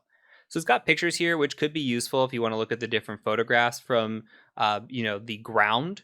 But you can also come in here and click on this satellite view. Now, depending on the satellite view that you get, sometimes you might get an address for a client. I've had this happen before where we've gotten an address and the building was so new that the satellite actually didn't even have a picture of the building. So we had to go around, and I don't have a great secondary, but you can go around and just try to look up different satellite imaging and see if there's anything out there that would have an improved image. So it's always good to have an idea of maybe getting a backup image on this just to be sure. But if you want to look at this, what we're trying to see is how do we gain access to this building? What is the surrounding area? So if I'm doing reconnaissance here and I'm trying to look for physical OSINT, I not only want to look at what's going on at this building, I want to look at what's going on around here. Because like I said, if I'm driving a drone if I'm flying a drone, I want to make sure I can drive to a location that I can fly the drone from and not really seem suspicious. So it could be good in a parking lot that could be maybe either empty or saturated depending on the building, a remote location, which it looks like we've got nothing but over here, and just somewhere where we can sit and maybe not look so suspicious. So it looks like even some of these off-roads back here, you might be able to just park and hang out in a situation where you can then fly it across here depending on the actual mileage and distance. But anyway, with that being said, besides doing on-site reconnaissance, well, with a drone, and you could actually drive around if possible just to see if you can see anything physically while you're there. But what we want to identify is if you're coming in on this road, is there any private access? Like if I'm just driving down the street and I need to get into Tesla, this HQ area, is there a private access? Is there a blocked path? You can think of it like if you've ever seen like the movie theaters, not theaters, but like the movie sets where they have the guard waiting for somebody to check you in. And I always see that in the movies. But if you see something like that where there's a guard desk here and you have to be able to show ID and say why you're there to be able to even drive on, this is probably not going to be the path of entrance that you want to get through unless you're preparing to do some sort of social engineering. So you're looking for, does it have any protection measures in place here? Are we seeing any guards? Which if I'm driving around the building, I'm not seeing any guards. Is there anywhere that I can park in this parking lot that wouldn't be too suspicious? Now you want to see, okay, there's a parking lot here. There's also a parking lot over here. And looking at a lot of these cars, a lot of them look like Teslas. So especially in the back here, it looks like most of these are Teslas. So maybe you don't want to try to park back here with all the Teslas. Maybe there's a reason that they're back there. Maybe you want to just try to park in what looks like an employee parking lot over here. This looks like more like visitor parking up over here. So my hunch would be that if you're looking at this building, this right here is probably this right here. This is probably HQ where you're walking in the front door in this receptionist area would be my guess. So if you're parking here, this is high visibility. This is probably high traffic here. Now, what we can try to do too is get lower onto the ground and try to have like a street view if we can and get this person. And let's see if we can get into the street view over here. Okay, there's street view. So yeah, look at all the different Teslas around here. So we could try to click through and see if we can find anything. What we're kind of looking for is, are there any, oh, they're not going to let us click through anymore. Are there any doors that might be of interest? Like, do we see a door and what's on the door? Is there badging? Can we find or identify any sort of like badge readers, card readers? Are employees going to these specific areas to smoke? Like, is there a smoke area back here? behind the building, because that's a really good place to target as well. If you're trying to do social engineering, or you're trying to, just navigate your way in, a lot of times employees will just prop doors open. Or if you go outside and have a cigarette with an employee and you just kind of chat them up, they're more likely to just let you in and hold the door open for you, and you just kind of navigate once you're in. It's better than going through the front door and having to try to deal with reception and social engineering your way in there. Though that is an option as well, depending on the building. So you want to identify, is there security here? What are the people doing? What are the people wearing? You can tell, like, this person is pretty business casual. He's got slacks on, looks like a dress shirt tucked in, got a backpack. So that's not out of the ordinary. Looks like to have a backpack, nice shoes. It looks like a lot of these people are wearing red. So it looks like maybe there's some sort of Tesla employee dress code if you're working right here. Maybe these people are doing some sort of, checking people in and checking people out, depending on how it's coming in. So maybe driving this way might not be the best area. Here's another person walking right here. There's looks like a booth in the middle of the street. This could actually this could be a security guard area as well. So we don't know. So it's good. This is good to check out and see what's going on. So if you try to drive right past here, maybe there's a security guard and they're going to stop you before you turn in. So maybe you might want to turn in and drive here. Maybe you want to go around the back where we are looking as well. And you can come down this street and kind of maybe look and see what else you can find when you're down here. So you can see like the Tesla sign here. And the satellite view really didn't offer a lot of that. But if we click down and come down this road, I'm going to try to click through here real quick. But if we come down here and see, remember there's that back entrance. Maybe we can turn in back here, and there's no safety protection measures or anything back here, if we can get in back here. Let's see. Here's another person walking, looks like across the street. I wonder if they're trying to get in or where they're walking from. Looks like this is actually fenced off right here, so there's no way to get in, perhaps, without looking too suspicious. There's a Tesla coming out of this entrance here. So let's see what's going on right here. Let's see. They've got a gate here, and we can't really click our way in. So all we can do is best practice is look right here and see what we can see. So it looks like there's possibly some steps right here, possibly leading to a door. There looks like maybe some sort of work van.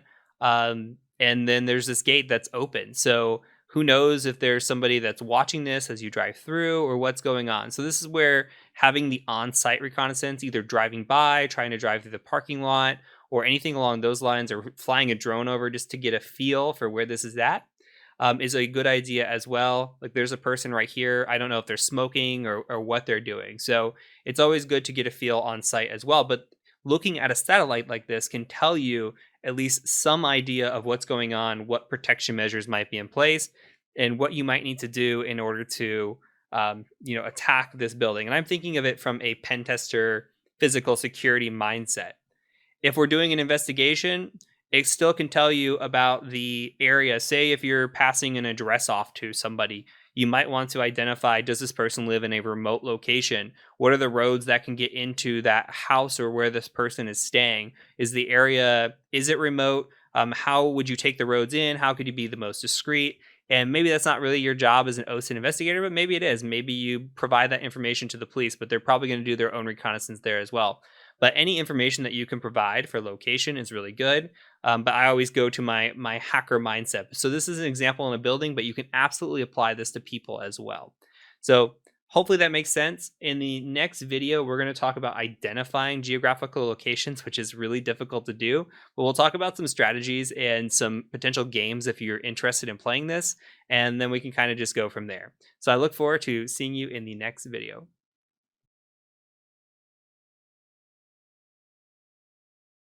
Let's talk about identifying geographical locations. Let's say you have an image and you really don't know where the image is taken. There's no EXIF data. Nothing really tells you where this image was taken, where the person maybe in the image was, etc. You just have to kind of figure it out on your own. And there's a lot of different things that go into this to help identify geographical locations.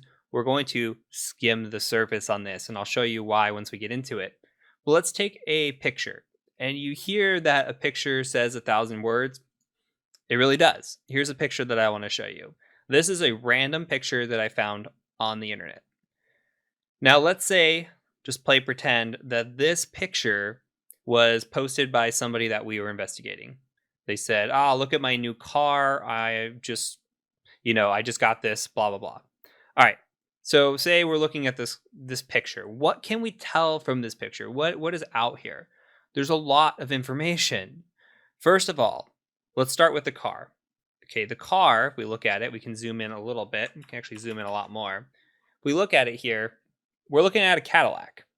Okay, we have a Cadillac. We could identify where Cadillacs are sold, though it does not mean that this is not imported, but it gives us a hint. Also, what about this Cadillac? It is parked on the right side of the road. The steering wheel is on the left side of the vehicle. And so this tells us that the country that this car is parked in, most likely, is going to be a country that drives on the right side of the road. We can also see a license plate down here, though it doesn't say anything related to a state. So maybe this is not in the States. Maybe this is not in the United States. Maybe this is somewhere else. So this could be a hint as to who does their license plate like this. So this could be something to look into and research. Another thing that we see snow on the ground. If there's snow on the ground, chances are that this picture was not taken in the southern hemisphere. There's a good chance that this is taken somewhere where it at least snows or potentially is just a cold location. We also have some architecture behind us, right? Look at the stuff that we see behind us. We see a church. Okay, we can identify that based on the cross that's right here. So this looks like some sort of church that has a tower built into it. Possibly, who knows what's over here? Possibly that's an extension of the church. This also looks like it's a bridge right here. We can see the different architecture for the bridge. We can see that there's water right here. We can also see that there are street signs. Now, we can't read the street signs, but if we could, maybe we could identify them, or maybe we can identify the different things based on the street signs, right? So maybe the architecture of the street signs or the architecture of the building. And there's a lot more to go off of here. So there's a lot that could be said or thought of just from this picture. Now, if you are curious, this is actually a place called German Church in Sweden. I've actually brought this over for you in a larger image size, but you can see that this is indeed the same church, same everything right on the water here. So we can identify those key features and we can research those features. Now, we could have taken the image that we had in front of us, this image, and we could have put this perhaps into a Google image search. We could have put this into Yandex. We could have put this in different places and see if we can identify this anywhere or the backgrounds. And we're going to have a challenge here in just a second. But before we do that, what I want to do is I want to come out of full screen here. And I want to show you this game. Now, this game is called GeoGuessr. This is a way to potentially get better at some of this. Basically, what you do is this will take you and put you into a location. And you have to identify the location. Now, you get one free play a day unless you pay for this. However, they do have a free GeoGuessr game as well if you scroll down just a little bit. So basically you could say, hey, I want to play for free. You come in here and play this free version, which is just a 2D map. And we get brought to a map and you get 5 rounds basically. So now we are given this location, which we have to kind of try to identify. Now there is a little bit of usage of the map and the details that they give you here that you can help identify where you might be. Like, I think this picture is kind of hard, but if you look at where you're pointing on your compass, you can identify the where the sun is facing, whether it's in front of you, behind you, left of you, and then you can identify your location. So this compass kind of gives hints. But we're on looks like a small road. We don't really see much in terms of the buildings. It doesn't look like it's, a very, I don't want to say rich area. It looks like it's, a little bit of unique architecture. It looks like perhaps there could be, I don't know if there's water nearby because of how this house is built. This could be something that's near the water, if you would ask me, but I'm not entirely certain. This looks like some sort of flood protection. And then we're on just this road. We can't really see the cars that much. I don't know if we can zoom in, but that would be what I want to look at. Are there any lines in the road? Are there any street signs?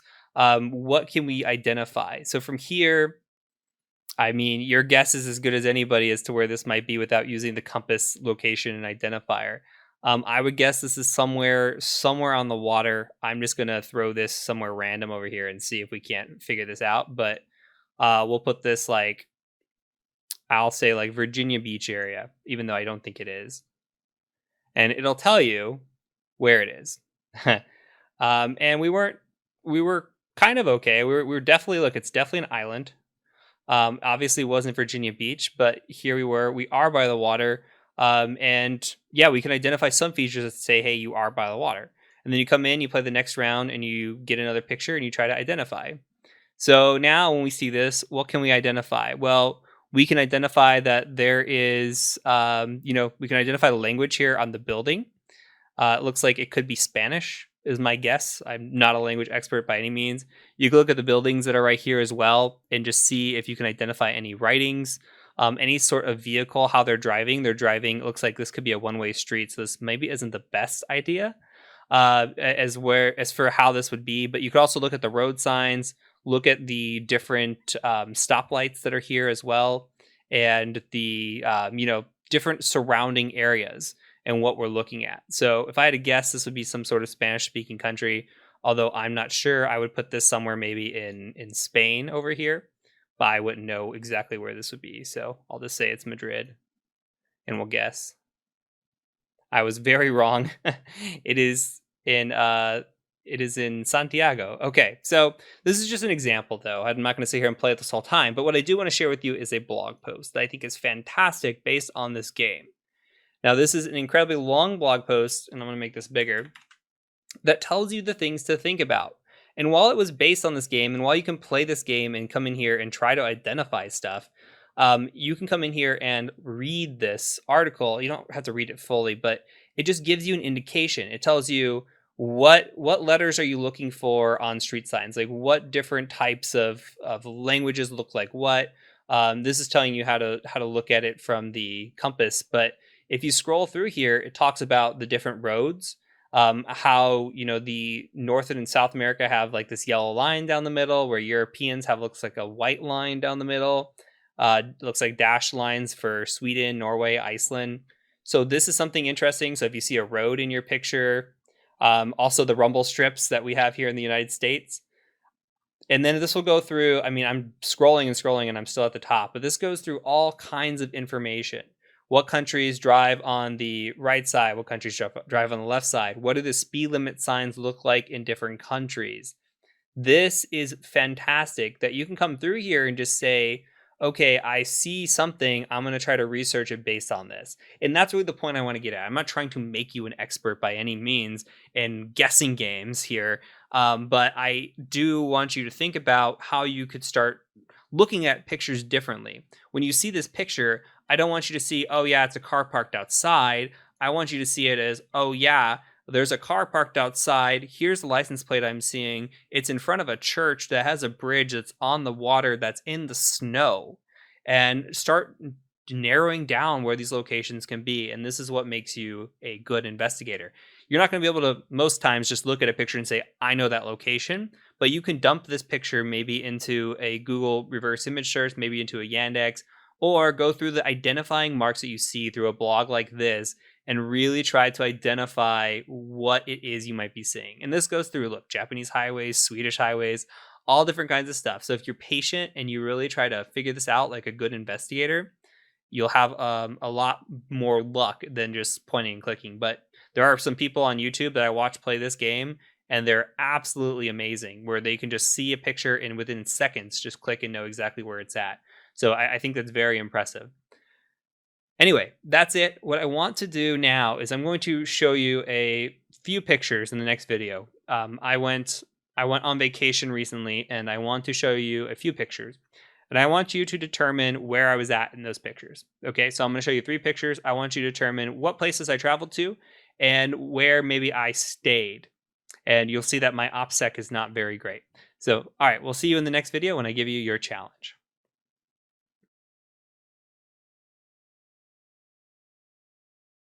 All right, let's play Where in the World is TCM Part 1. So let's take a look at these pictures. The first picture here is a picture of my wife and me. We're sitting on a bench somewhere and we are just taking a little selfie. And the next picture is somewhere from a rooftop. Now, this rooftop is the hotel that I stayed in during this trip. And then there's also this picture of where I was staying during the trip. So, what I want you to do is I want you to take these three pictures and I want you to identify where I was at. Where was TCM? Okay, so this picture, I want you to tell me the location. What is this place called right here?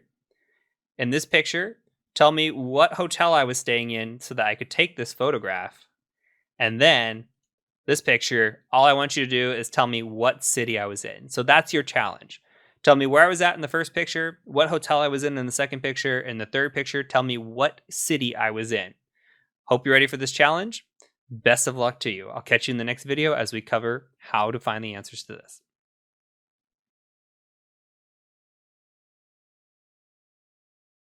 All right, did you find me? Let's see how well you did. So what we're going to do is we're going to take a look at the first picture, and I'm going to go ahead and move over to Google. And I'm going to start with a Google image search. So I'm going to take this picture and I'm just going to drag and drop it over here, and we're going to see what happens on the Google image search. And Google Image did a very great job of picking me up. So this is absolutely correct where I'm at, by the way. This is Copley Square in Boston, Massachusetts. All right, so if you come here, I've got the picture. It says here's Copley Square. So it says possible related search to Copley Square. Let's just take a quick picture of this or a quick look at this and go to images and see what it shows you. And look, this one wasn't that hard, was it? A quick reverse image search. Even though the image was not found anywhere else, it still shows you that, hey, this is Copley Square. And if you look at this picture and I open the other picture back up, you can see that sure enough, we were sitting right here in the park bench in front of Copley Square. Okay, so with that information in mind, let's try to look for the second location. Now, the second location was actually taken off of the rooftop of the hotel that I was in. So that's why I said, hey, go ahead and give it a go. Try to find the hotel that I was staying in. So let's go ahead and just drag and drop this and see if it works in our old Google search.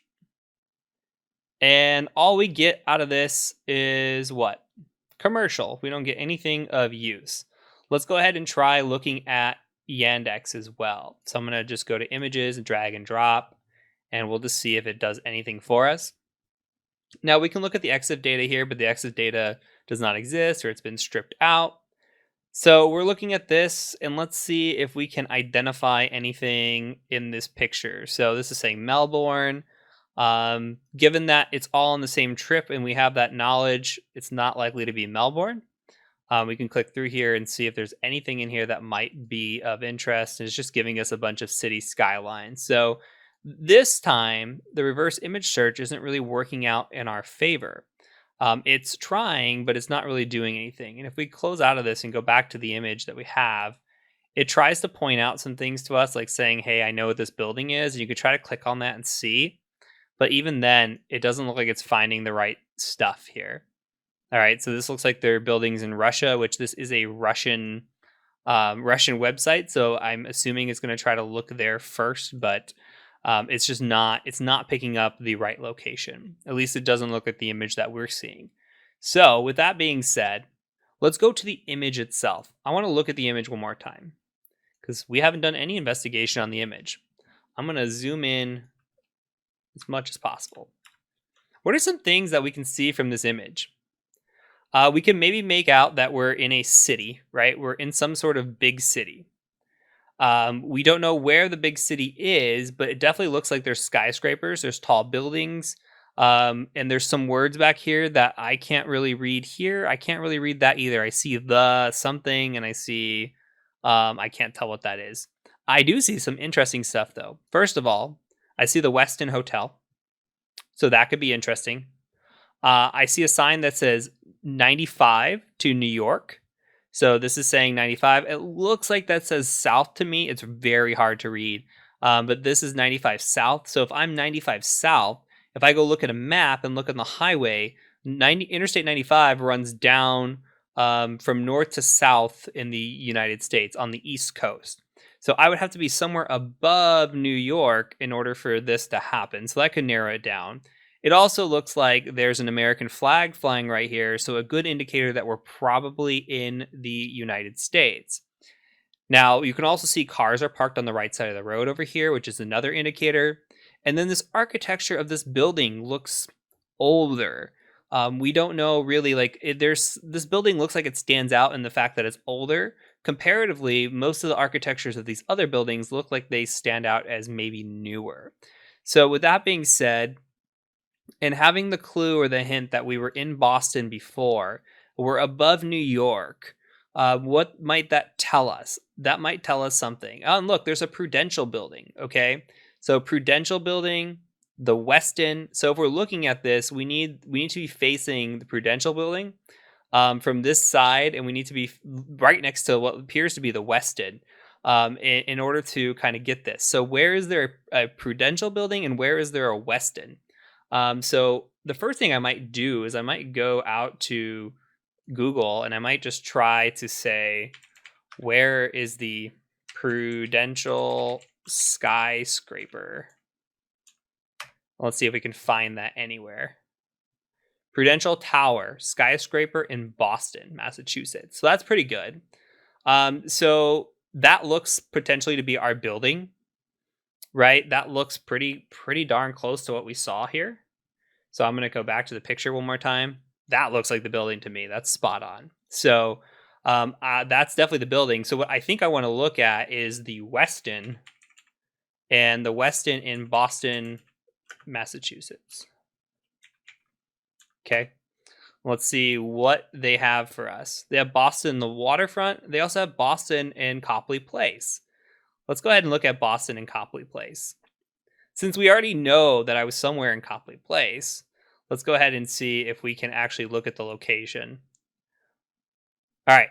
So we've got this right here.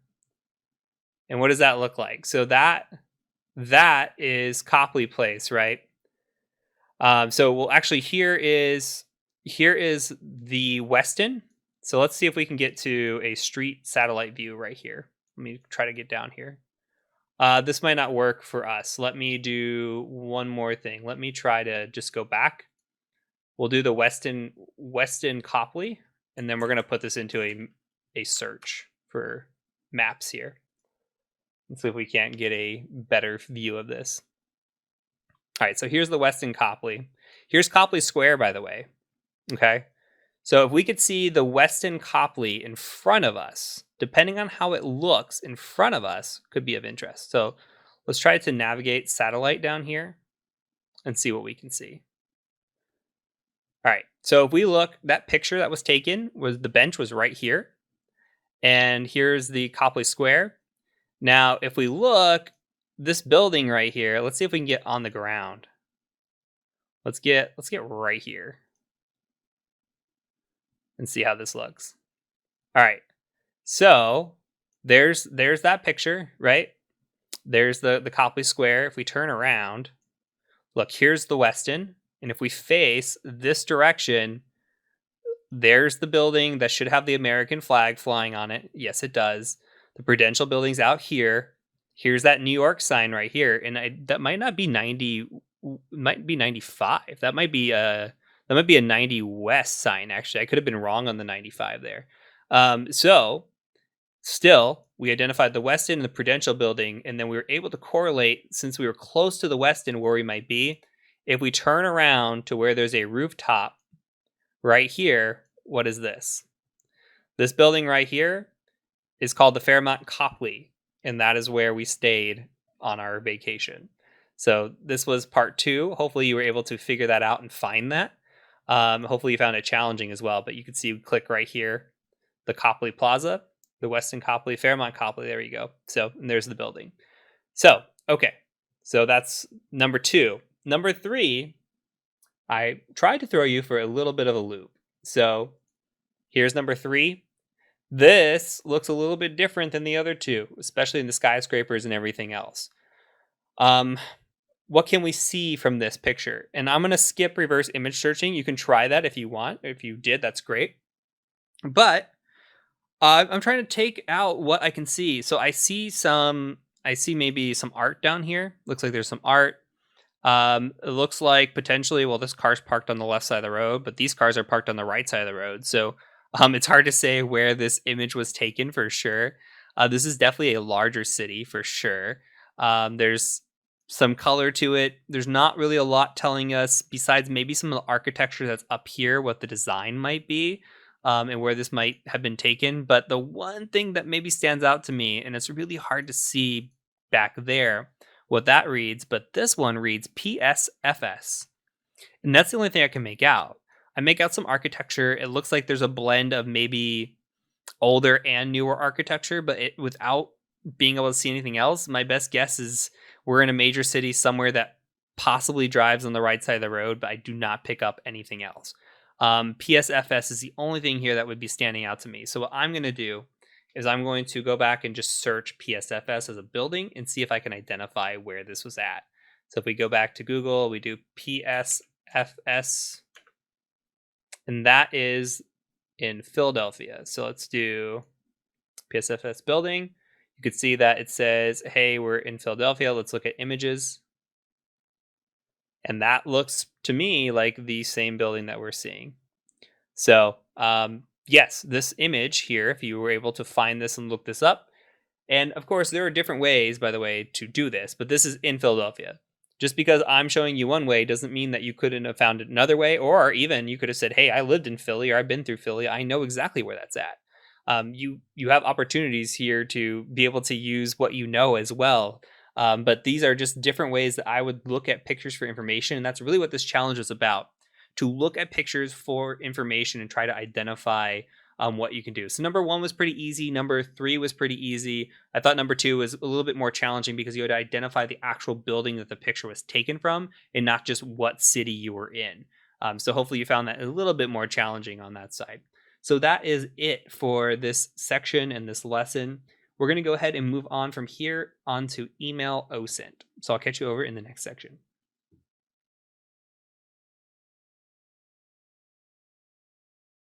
Okay, so there's one tool that is not included in the course that I wanted to include on YouTube, and it's a pretty creepy OSINT tool, and I want to show that to you. So it's going to be in the description below. However, if you want to find it easily, you can also just type in YouTube, like I have here, the creepiest OSINT tool, and you should find the creepiest OSINT tool to date.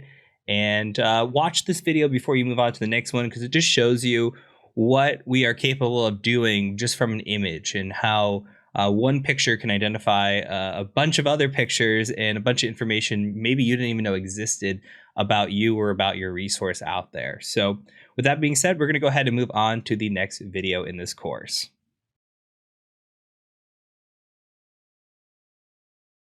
Welcome to the email OSINT section. We're going to talk about discovering email addresses.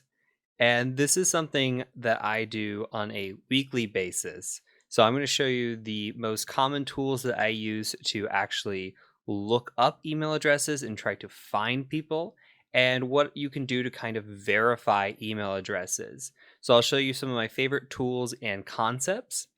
And this is something that I do because not only for OSINT and doing it for investigative type work, but think about sales. If I'm trying to find a lead, or I'm trying to find multiple leads within an organization, I have to figure out where the emails are, who the people I'm trying to email are. So maybe I'll Google them and say, who is the CISO, or Chief Information Security Officer, for this company? And I might find that it's Bob Jones. And we go look up Bob Jones and we say, okay, well, how do I get Bob Jones's contact information? Can I find it via Google? Maybe it's out there in the public, but maybe we have to dig a little deeper. Maybe we have to kind of do some guesstimation and see if we can figure it out. So that's what we're going to do today is look at the email addresses, formats, and try to determine if we can find some emails. So let's go ahead and move over to the Kali Linux machine that I've got. And the first website is one of my favorites. So hunter.io. you just come to hunter.io. You get like 50 or 100 free searches a month. I don't remember what it is. It's a fair amount.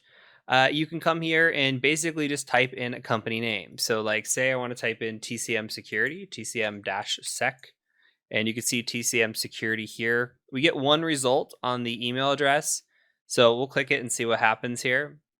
And looks like we have like an info@tcm-sec.com. It tells us, hey, there's 5 sources that identify this. So we see tcm-sec.com. There's an about, blogs. This is where they're finding it, okay? A better example, maybe something that has more users, like Tesla. Tesla has 468 users. If we come in here and we look, well, we can see that they have a pattern identified here. So their pattern they're identifying is first initial, last name at tesla.com. And that's really what we want to see. And then we can gather email addresses here if we want. But say like we knew Bob Jones. Again, going back to that example, Bob Jones. So maybe Bob Jones works at Tesla. Maybe his email would be bjones@tesla.com. So it's something to think about. Now, we can sign up and get actual information here. You should be able to sign up with a Gmail account. Sometimes this does not work depending on the country that you are in. So be cognizant, you might have to use a different email address, but I just tried signing up with a Gmail account that I have on here and it worked just fine. So I'm going to go ahead and try to log in. I'm going to sign in with Google with what's already here. And just now I'm logged in. So we can go back now and try searching Tesla again. And you'll see that the results actually come back. So we get information here now. Let me make this a little bit bigger. We get information as to, okay, here's the vice president. This is the vice president's email address. Project development manager. Maybe you want to talk to somebody in human resources. So you can click here and go to human resources. And then here are the different human resources emails that are here. So, and then the sources that they found these email addresses. So this isn't a particular person in HR, but it's still human resources email addresses. So this looks like it's probably for Hong Kong. This is for Berlin. This is Gigafactory. So they have different email addresses based on where they are. Now, if you looked up TCM security here, you're really not going to find much on us because we don't have a ton of email addresses out there, but I think that we can find more in other ways. Now, so we only get so many usages here. We'll just keep thinking about this as we move forward. So hunter.io, great resource. They have plugins if you want them. I think it's a fantastic place to look. Phonebook.cz is the next resource I want to show you. This one is fantastic. Let's start with tcm-sec.com and see. So we're going to go tcm-sec.com and we're going to search email addresses here. So they do domains and URLs as well, which I think is awesome. But let's just search for email address. See if anything comes back. No results. Okay, that's okay. Let's try Tesla and see what comes back there. Okay, a lot more. So we get quite a few email addresses. We could see Elon Musk all over the place. We got Elon-Musk, Elon. We've got eMusk over here. And we get a ton of emails. Look at this. So what's nice about this is we can sit here and try to identify what the possible email addresses are. So again, first initial last name looks like it's showing up quite a bit. Outside of maybe like the Elon Musks of the world, we're getting a bunch of mostly first initial last names in here. So I think that's pretty spot on with this. The other thing that we can do is we could utilize this list. Say we're trying to do something called credential stuffing, which we'll talk about in the next section, actually, when we talk about breach credentials. But say we're trying to gather a bunch of usernames and test and see if we can log in with those usernames anywhere. Or maybe password spraying, not so much the credential stuffing, but password spraying, where we take all these usernames and we just throw it at a login form and say, hey, summer 2020 exclamation point. See if that logs into any of these accounts, and you would be surprised. It happens quite a bit. So this is valuable information, even if we don't know exactly. Maybe we're not just hunting for one email. Maybe we're hunting for an entire domain. This is a great way to get free entire domains with a quick copy and paste capability. Like we have the Tesla here. We can export the CSV from hunter.io, but you only get so many results that you can export into a CSV. Here you get a bunch. There's no guarantee these are all valid, but it's still information. Information is what we want. This is all we're trying to gather, is as much information as possible. So these are all potential email addresses for Tesla.com. I think it's a great, great resource. Now, we could also use something like Voila No Bear. Now, this one, you can get 50 more leads for free. I'm not going to show you. It's the same kind of deal as 100.io. They're showing you how to utilize it here. Basically, you can just search for people and see to try to find their email addresses. There is one I want to show you that I do use and I have quite a bit of success with, and that is called Clearbit. And Clearbit has to be used in Chrome. So I'm going to bring up this here. Clearbit has to be used in Chrome. So you can download the Chrome extension for Clearbit. And all you would have to do is go to Google. Let me log in really quick. And then I'm going to just select the free account. We get so many searches, 100 emails a month. So basically, you're going to search for Clearbit Connect, and you would just say, hey, Clearbit Connect. I'll put a link down below, by the way. But Clearbit Connect is awesome. You'll see why here in a second once I authorize this. Okay, we're going to come down here, acknowledge, probably give out our firstborn. And then now we're going to say, hey, I want to find emails. And here's all different kinds of things that we can sit here and search for. You can see TCM securities in here. These are some searches that I've done. These aren't any clients of mine. These are just searches that I've done in the past, maybe looking for information or looking for possible leads or anything. So if I come in here and I say, hey, I want to look for TCM security, you could type that in. I'm going to just click on TCM security. And look what it discovered that the others didn't. It discovered me. Okay, and if I click on me, look, it says heath@tcm-sec.com. Where did that come from? And then look, it has my LinkedIn right here as well. That's amazing. That's awesome. And it says here, you can email Heath. Just click this button. And then it's also got Rizwan. Rizwan's on my sales team. Look, it's got Rizwan@tcm-sec.com. What does that tell you? That tells you that we're using a first name basis for our email addresses. It's awesome. Now let's come in here and maybe we want to look at Tesla. Maybe let's try Tesla one more time. Maybe we're looking for the CISO of Tesla if Tesla has a CISO.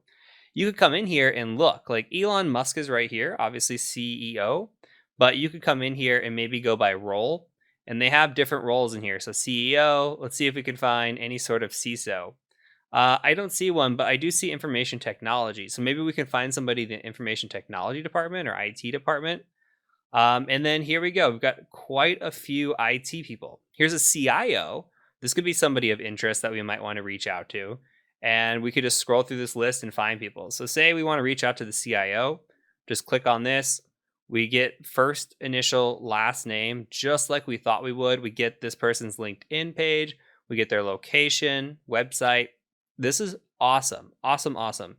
So I typically will start with a Google search. If I'm trying to hunt something down, I will start with a Google search. I will say, who is in this role at this company? If I'm looking for a specific person at a company, then I will go to phonebook.cz or hunter.io, try to identify the formatting of the email, and then try to find that person or guesstimate that. Once we get to that point, I try not to burn through these Clearbits unless I need to, but Clearbit is very good at identifying this. Once we get to that point, we can take this email, say like this email, or we'll even try a different email. I'll show you a couple. But we could take this and we can go try to verify this. So there is a website called Email Hippo. You can go to tools.verifyemailaddress.io. And all you have to do is type in an email address here. Sometimes you can get false positives if they're good or bad. Here, I typed in this email address a couple times and just got a bad result. This is an email address that does not exist. Now, let's try an email address that we saw, info@tcm-sec.com. See if it works. Result is okay. So it says, yeah, this email address works. So we're verifying that this is up. So say that you get somebody and you see that they have a potential email address, you can come here and try to verify it first and see if it works before you go fire off an email. You don't even have to fire off an email. You don't have to do anything or interact. So this is the benefit. Like if you're from a sales perspective and you're doing OSINT here, this is the benefit of not having to email, waste your time, get it rejected. You can come in here and just validate. If you're doing an investigation, you don't want to interact with the person or company that you're investigating. You want to come in here and just verify without any interaction. This is the way to do it. Same thing with this website here, emailchecker.net/validate, email-checker.net/validate. Say, hey, checking the email. I put the same email address here. You could see it says bad. We could try again with info@tcm-sec.com and see if that works. And it says okay.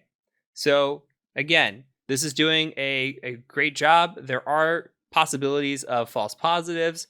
There are so many searches that you can do per month on these, I do believe. They have APIs, which is nice if you want to automate this or script this out. But I think this is fantastic. This is great stuff. Now, there are plenty of other ways to verify email addresses. In the next section, we'll talk about that even more as we talk about breach data. Because if somebody shows up in a data breach, guess what? That email address has been used in the past. If you look at something like a have I been pwned, which we'll talk about in the next section, and they show up, guess what? That person's email address has existed. So we're trying to verify if an email address exists, who that address might belong to, etc.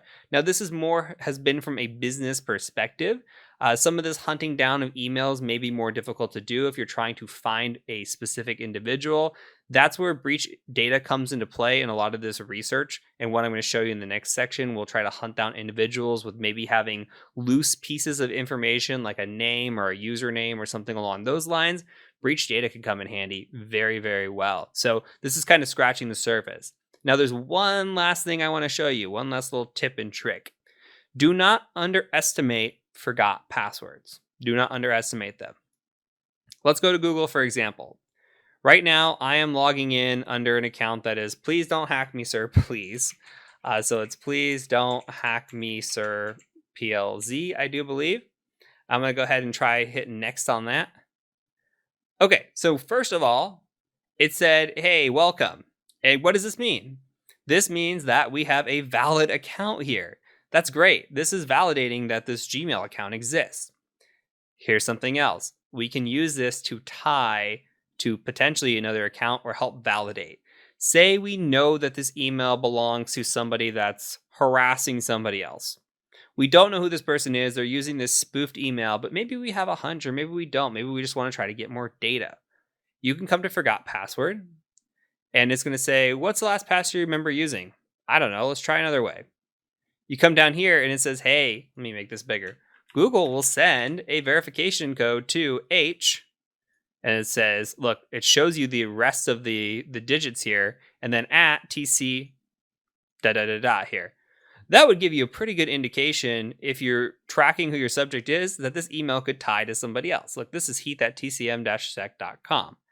Okay, so this email belongs to me. This is tying back to me. Now you have another point here. So if you knew about this email address and now you have the link, the connection to guarantee that this person, this is evidence right here. Say you were doing something, which we'll learn about again in the next section, where you're looking through breach data, you find a username that matches this email address and also matches this email address, but people can reuse usernames. There could be multiple people who use the same username. So you need to verify or some link. This would be a proof of a link between those, a pretty strong proof if you ask me. If you can say, hey, I identified 2 email addresses with the same username, I did an account recovery, came in here and saw that this had this same first character and first domain name, I think that's a pretty strong correlation. So things to think about, wheels to be spinning. Try to identify email addresses in any way possible. We'll cover this more in depth in the next section. And I'm really excited because password hunting is one of my favorite things. So let's go ahead and move on to the next section when we talk about password OSINT.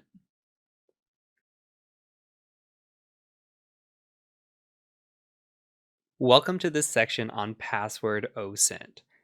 Password OSINT is one of my absolute favorite things to do. I've given talks at conferences in the past on hunting down breach credentials and using credential stuffing and doing password spraying, but there's so much information that we can get from just looking up passwords from an OSINT perspective. Now, when we're talking about password OSINT, we're talking about going and looking for breach credentials or credentials that have shown up due to breaches or data breaches. So you can think of like the LinkedIn breach or the Adobe breach. All these breaches, if there are credentials that are dumped out, a lot of times they'll find their way to the internet, they'll find their way to databases, and then we can use those databases to search through them and try to find information about either the target we're after, whether it's an individual or organization, and then we go and see what information we can identify. It's more than passwords, and I'll show you that here in a second.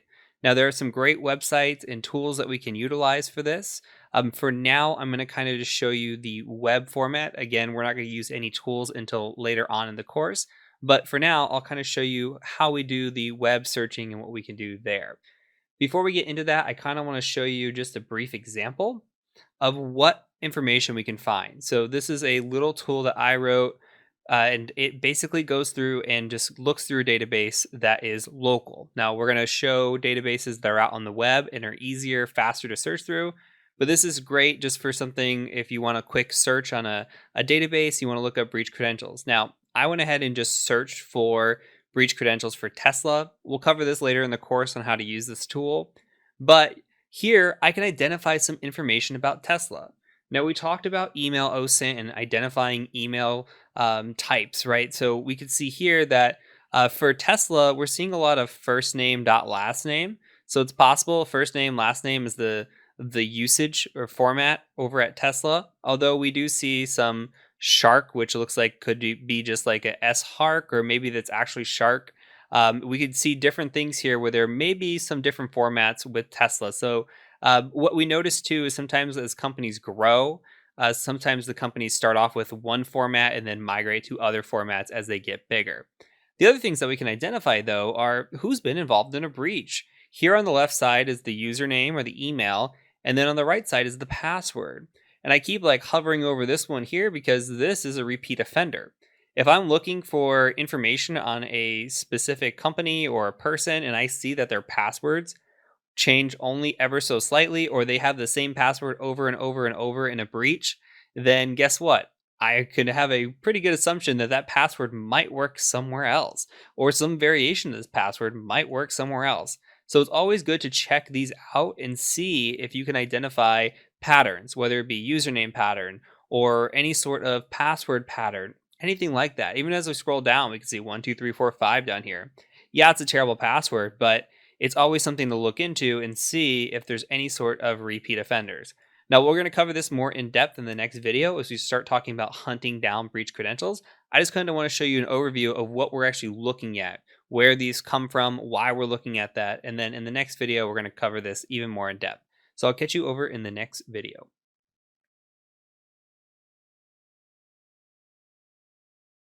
Okay, let's talk about hunting breach credentials and let's get hands-on. Now, before we get started, I know I stressed this in the beginning of the course. I'm going to stress this again. What I'm going to show you here could change. Now, I released a course about a year ago, which was on ethical hacking. We talked about breach credentials, and I utilized a website called WeLeakInfo. WeLeakInfo was then eventually shut down, and I got all kinds of emails saying, hey, this is shut down. I don't know what to do. There's more out there, okay? There's always more out there. What I'm showing you is the methodology. I could show you on a specific website, which I'm going to do. That website could go down tomorrow. We never know. But what you need to retain is the thought process and the methodology behind what's about to happen. From there, you could take that and utilize it elsewhere. So if a website does go down, you still have the same thoughts, why you're doing it, and why you're thinking about it. So let's go ahead and move over to a website now.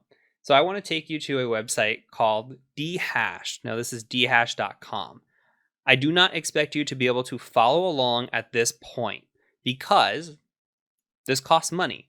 Okay, it's $5 for a week. It's $150 for a year. This is only, it used to take credit card. They only now take Bitcoin, I do believe, or some sort of cryptocurrency. Absolutely worth it, in my opinion. Even get a week. Get a week, see if you like it. It's amazing. There's going to be tools I show you later on in the course that will go through and we can do it locally, like the one I just ran in the last video. I ran breach parse, right? This is something that I put together and set up, and it's free, but the database isn't maintained. It's a slow search. I don't get the results back as instantly, and I can't tie it to as many data points as a website like this can. I think this website's great. Now let's talk about what dhash can do now that I'm logged in. We have the ability to search by, let me make this a little bit bigger. We have the ability to search by email, username, IP address, name, address, phone number, VIN. Okay, think about this. Say we know a email address. Okay, we know an email address. Say it's bob at tesla.com. We're not going to search this yet. We take Bob, and we know Bob it has an account, and we're looking for him. We search him. Bob shows up, and we see Bob shows up, and we see maybe his name, like Bob Jones or something like that, shows up. Maybe something that he's been leaked in has his address. Or maybe there was an IP address tied to the client you're looking for or the person you're looking for. This can all be identified. What if Bob has a username? It's like Bob Rocks 123.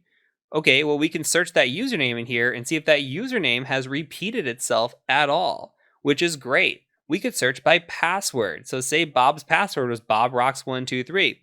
We could search that password, and if it's unique enough, then maybe we can actually do some advanced searching.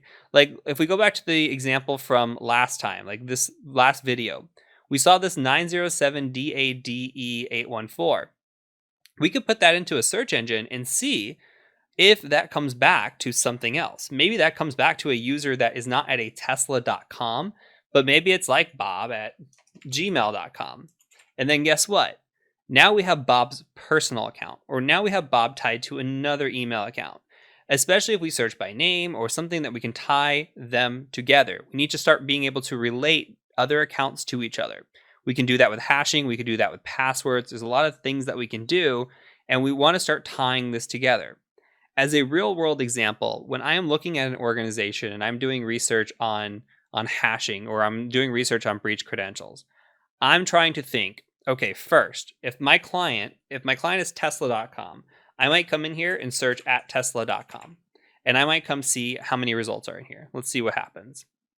Okay, here's George at tesla.com. George has been in a shared data, so there's no actual any details here besides a potential username, a name, email.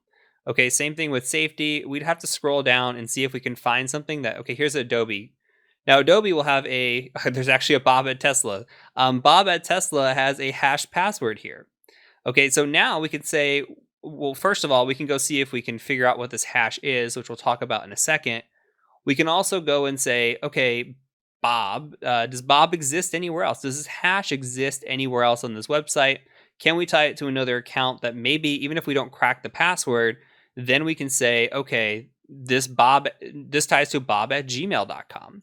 So like I would note this down and I would take this and copy it. So from a real world example, I would take all the data that I see on this website. I would collect all of the passwords, all of the usernames, everything. So like Tesla 9, all of this. I want to know what the passwords are. I want to know who the people are. I want to know all the data.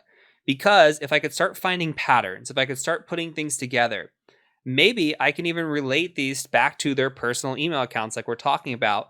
And then I could see password patterns there or other passwords and just start tying this down. Because my goal is to break into an organization. If I'm doing a pen test, my goal is to break into an organization. So I'm going to take that data, and if I can find other passwords related to a personal account, I'm not going to go attempt to break into a personal account, but I will take that data and I will put it together and maybe try to break into their work email account with those passwords of that information. This can tie to an investigation as well. If you're hunting down an individual, you're trying to tie them to other accounts, this is incredibly useful. If you can find their data in a breach database and have a password, and that password's unique, you can search it, maybe find them somewhere else. You find an IP address, you find a name. There are often IP addresses in here which we can tie to a location possibly. And see, here's that 9078 or DADE 814. We could take this and maybe search it and see if it comes back anything. Who knows? Shark at Tesla. Okay. Shark at mail.ru. Look, this is a new email address. We didn't know about this one before. And look, it does us a favor. we searched DADE, but here's the capitalized. We didn't search for capitalized. We're not searching specific. Okay, and now we're getting more information. Look, here's one for Dropbox. Okay, so it tells you where this is coming from and how you can tie it in. If we can get any sort of name out of this, any sort of anything, that would be amazing. We can get a person's name or IP address and we can start tying them down. But when you're doing different searches like this, you need to start almost, like in the investigations where they have like the red yarn and it's going from one pinpoint to another. You kind of have to zigzag that back and forth and really try to tie this down. And you'll see that when we get into reporting, how you might take one individual and really just see like a password tied to an account, tied to this. And this was the exact methodology that we took to get to that point. Because when you write a report, you want to make sure that the investigative person, or say you're handing off to the police or whatever, you want to make sure that the person that is doing what you did, or they can replicate what you did with ease, and there's no question about it. So this is some of the searching that we can do. Now, if we come to dehashed, again, we can come here and we can search by email, username, name, anything. So you can put your name in here. I mean, if you want to search on here, I think it's great. You can come through here and just search for your name. Let's go back. Let's search Tesla again. I saw a hash in there. The Adobe hashes are kind of interesting. They're not the easiest to pick up, but let's see. Let's find this Adobe hash. So let's say we get a hash like this. We could try to identify what this hash is. We can try to crack this hash. We can see if it's been cracked somewhere else. This hash, as of right now, we have no idea. But we know bob@tesla.com. We can maybe paste this in here first of all and see if it ties back to anything. And there's 22 results back. I would probably be looking for somebody that has this password with the name of Bob. It's probably not going to be like a Brett or a Michael. We might want to see if we can find another account somewhere else, but these are all tying down to a hash from Adobe. So depending on how they were hashing this data, we might not find anything else of interest. But you can see all the things here, all the different opportunities that are here for us to just do research and tie down information. Now we can go to a website called hashes.org. And if we come here, we have the capability to actually try to search for this hash. So we could search hashes and see if we can find it. So you can come in here and just paste it. And again, it doesn't do a great job, in my opinion, with the Adobe hashes. Sometimes they crack, but a lot of times it says it can't find them. Oops, there we go. Let's try hitting a search here. Okay, so it says not a valid hash. Now, if you put this into Google as a search, you can see it didn't come back with anything either. So we want to make sure that when we're searching this, we try all options. There is an Adobe database that if you do put in a hash and it does show up, there's a GitHub Adobe database that will actually show up here. So with that being said, this is kind of what I want you to start thinking about when we're hunting down breach credentials. How can I take a person or a company that I'm looking into? So if you have a company, you can just go at companyname.com or .net or whatever it is, search in here, see how they show up. If you have a person, maybe a personal email account, if you can find that person, if you know their email account, you come in here and say bob@gmail.com. Maybe you don't know what their email address is. Then maybe you come here to the main page, you go, okay, I'm going to look for a name. I'm going to look for Bob Jones and search for that. And then you start taking this and trying to find the patterns. If you know Bob lives somewhere, maybe you could find an address for Bob, or maybe Bob lives in like Arizona.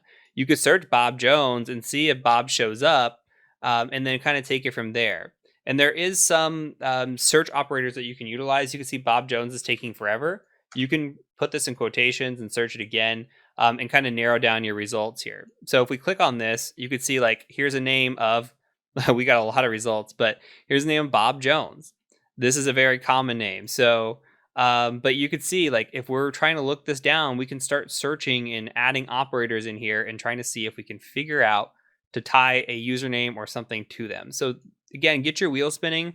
Don't rely on just dehashed, but just rely on thinking about this. This is the thing you should be thinking about. Again, dehash could go down tomorrow. But if you're thinking about it in the way that the credentials and the information can be interwoven, remember that red yarn again, That's really what I want you to take away from this. So we're going to do another video on this. I'm going to show you some more, I guess, tools that are out there and some other things that you can do, offer alternatives to this, and then we'll wrap up this section. So I'll catch you over in the next video.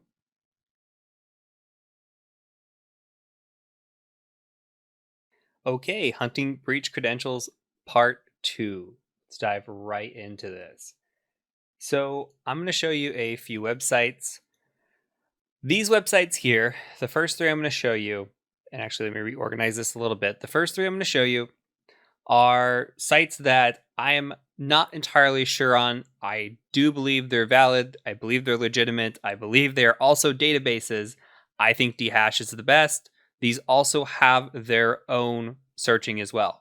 Now, WeLeakInfo was absolutely amazing. WeLeakInfo, again, as I said in an earlier video, got shut down. This is somebody that brought it back up. I don't know for sure if it's the same database, what's been brought back. It appears to be almost identical as to what was there. They do have a $5 trial, so it might be worth something that you can go in and just check this out.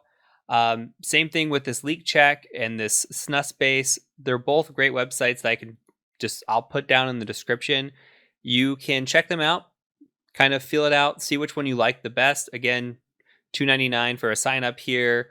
And this one I believe is fairly cheap as well, and even has maybe some free searching up to 100 searches or something like that. So you could definitely check through these, see if there's anything here that you would like to look at, and then go from there. So I just want to offer alternatives in case something does happen to dhash. I don't think it will. From there, one of the most well-known websites out there is Have I Been Pwned? Now, this is great. You know, we know about the shark@tesla.com, right? So we get shark@tesla.com. We come here and look for it. Has it been pwned? Has it shown up anywhere? Oh, yes, it has. It's been shown in 5 breach sites and 1 paste. Now, this will tell you, okay, it's been in these different pastes here and where the breaches happened. Okay, and then here's a paste that you were found in. This is great for yourself. This is great if you want to kind of search through this and see if you can find information specific to the target that you're looking for. Have I Been Pwned is a great resource. What Have I Been Pwned is not going to tell you is it's not going to specifically tell you the password related to that account. But it's a good resource to identify whether an account has actually shown up in a database. This is actively updated with the latest and greatest database dumps and everything else. So this is awesome. You could set up, there's an API for this. You could set up alerting. So there's a notify me if your account shows up. I always recommend this to clients to put in their domain. And in case anybody shows up, it's just another name that if it shows up in a breach, you have to kind of, work around that. So I think these are great. This is a fantastic website and something that should be mentioned in any basic sort of OSINT investigation. Now, this last one, Scala, I don't know how to say it. I've never have.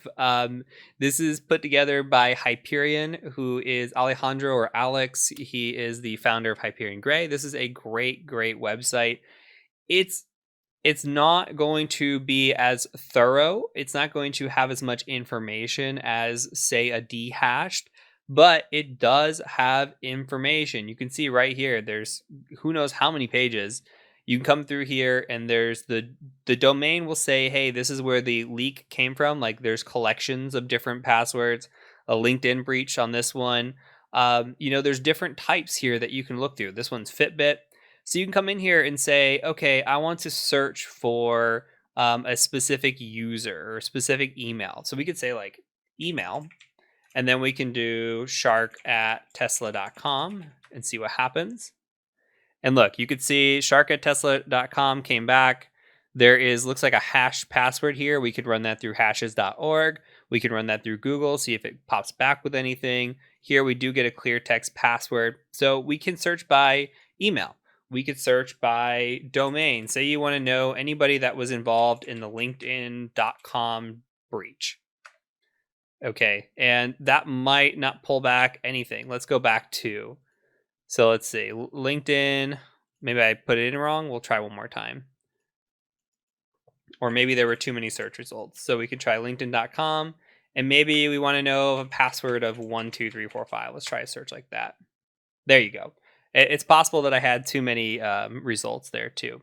So anybody that potentially had a password of like 12345 or something showed up here, even though we're getting a bunch of X's here and nulls, we could see also that we have email addresses. Actually, this showed up as email as password, so it might have searched that a little bit differently. But this is the way that you could search through and kind of look and, I guess, kind of grep through this information, if that makes sense. So if you're looking for, let's go back to the email of shark@tesla.com. This is similar to the same thing that we were doing before, right? We could see if this password showed up anywhere else. So we want to put the same logic into our searching. So does password show up anywhere? And it does. Look, this just identified a second account for us, shark@mail.ru. You see same password, and then here. It's not, again, as thorough. Remember, we are missing the account with the DADE in all lowercase. We're not finding that. We would have to kind of figure that out or see if it showed up somewhere else.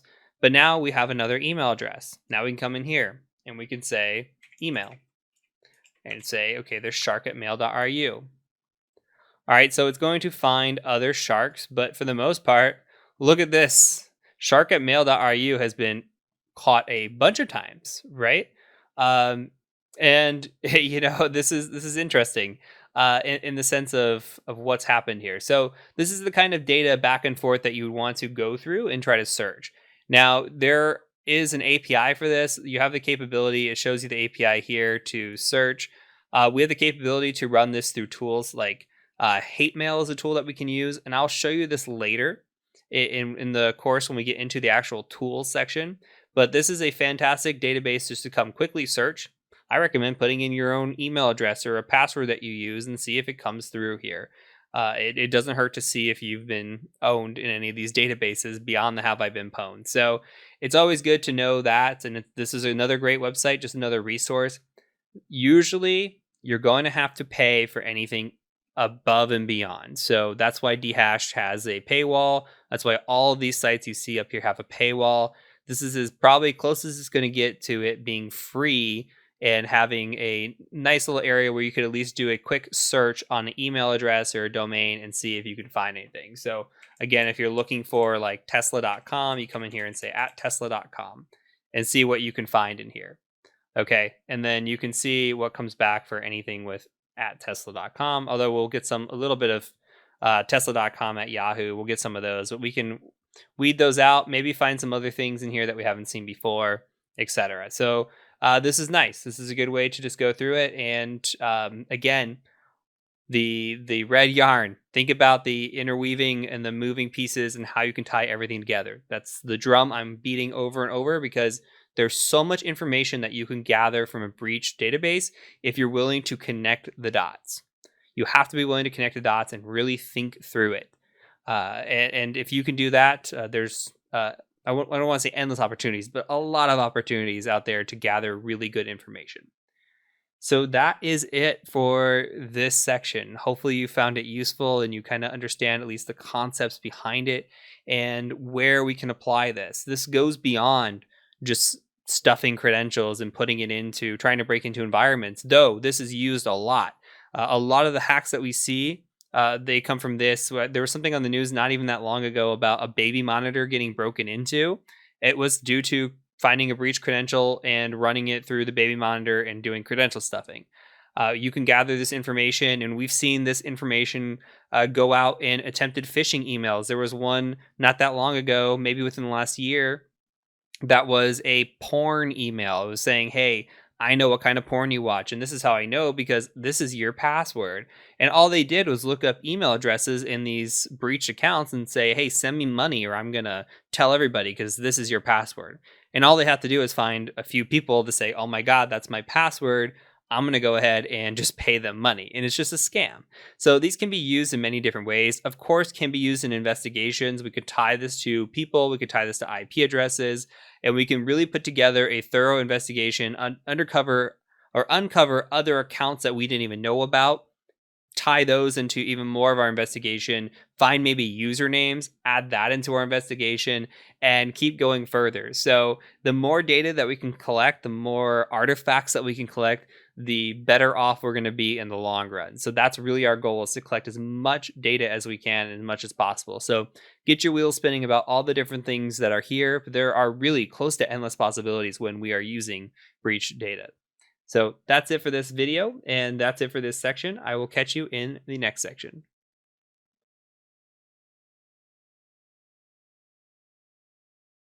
On to hunting usernames and accounts. Now, this is pretty straightforward, but I want to show you some different tools that we can utilize that are web-based, and just kind of get your wheels spinning on what you should be doing and what you should be looking for when you are hunting usernames and accounts. Now, there are also tools that are great in terms of being able to use on Linux, and we'll cover those later in the course. But for now, we'll stick with the website based tools. Now, when we talk about hunting usernames, let's say that we have somehow identified a username, or maybe that's all we're given. Sometimes when we have an investigation, say somebody's harassing somebody else, just as an example, all we have is a username in that person. And perhaps we could take that username and try to find if it's been used anywhere else, and then start chaining our information together. So that's kind of what we're going to look for now, is how can we start hunting down usernames and tying them to other accounts, or how can we tie them to other profiles? So you can do this on your own, by the way. I think this is a good trial run to just see if you have any accounts out there for any of these profiles that maybe you forgot about and you want to delete, etc. But what I'm going to show you is this website here called Namecheck. Now, these first three websites all do the same thing. What's going on this website, and I'll put this in the resources, by the way, and it's namechk.com. What it's doing is it's actually seeing what usernames are available. So if you search for a username and it's not available, then it will show you that it's not available. So it's trying to help you find accounts for these websites. So what we can do is we can come in here and just say like the Cyber Mentor, and we search, and it'll say, hey, what's available? So the cybermentor.com, not available. I have that as a website, so that makes sense. But any of these other websites are available. But when we come down to usernames, there is no YouTube, Twitter, Twitch, Reddit, or Pinterest, or Medium, or Keybase. That's interesting. If there's a Cyber Mentor Pinterest, this is news to me. Let's go ahead and check it out and see what's there. And it just says something went wrong. So this could be a false positive right here. But this tells you kind of where I might have accounts and where I don't have accounts. And then this one says there's too many redirects, so we don't know for sure. But all these other places, I don't have accounts. So what you're doing is you're trying to see, okay, where does this user have an account? This user has an account on YouTube. I'm going to check out this YouTube account. And now you found me right here, right? So there's my YouTube, and here's my Twitter, and here's my Twitch. And so say you actually had a user that you were doing research on, or a username, you could start tying these different accounts here. And that's all that these websites really do, is you're just looking to see if you can tie them in. Now, Pastebin, Trip, I don't know what Trip is, Hacker News, some of these stuff I don't even know. So sometimes these could be false positives. But there's useful information here in terms of Telegram, potentially Pastebin, although Pastebin's kind of been really restricted as of late. And then you can come in here to these other websites too. And just because one says one thing, you might want to check other websites and just see. Now, this will look up X-rated materials as well, so just be careful when you're searching for this stuff. You can do the alt exclude, which is the default. When I show you later with Recon NG how to do this, this will actually include the X-rated stuff as well. So just make sure that you're cognizant and aware, and etc. But X-rated is good depending on the investigation you're doing. If you're trying to find, say, like a child predator or something, and maybe they're on X-rated websites, or somebody that's involved in that kind of stuff that you might be hunting down, it doesn't hurt to try to find usernames in bad places too, because sometimes that's where you might have to look. But here you can see again, Keybase, Spotify, Medium, Twitch, Telegram, Patreon, the Internet Archive, Reddit, and Twitter. So you can come through here. It also has the category link. You can dump this out to Excel or CSV or PDF. So this is really nice. And it just kind of tells you, what you've got out here. Last one, namecheckup.com, same thing. I'm not going to run this again. Now, what I do want to show you are a couple of other neat tricks that I've found in the past.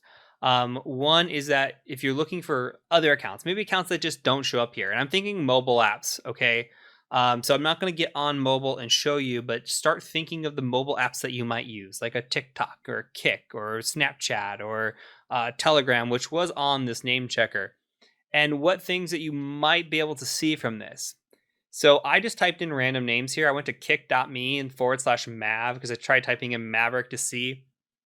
Now, this came up as a user of Virginia Thompson. Say we had a username of Mav that we were searching, but maybe say it's like Mav, something unique, like 123725. I don't know. And that tied back to this person. Now we have it confirmed. Hey, here's a name that ties to this account. Maybe at this point we didn't have a name at all. So this could be a potential tie to a name. Even better, what happens sometimes is you're searching, say something like Kick, and you have somebody like this where the name is Heat. This one says add Lux Hustler, but here you can see that there's an image, and the really nice thing is you can right click and you can open this image in a new tab, and guess what? You see that little crop? You get the whole image.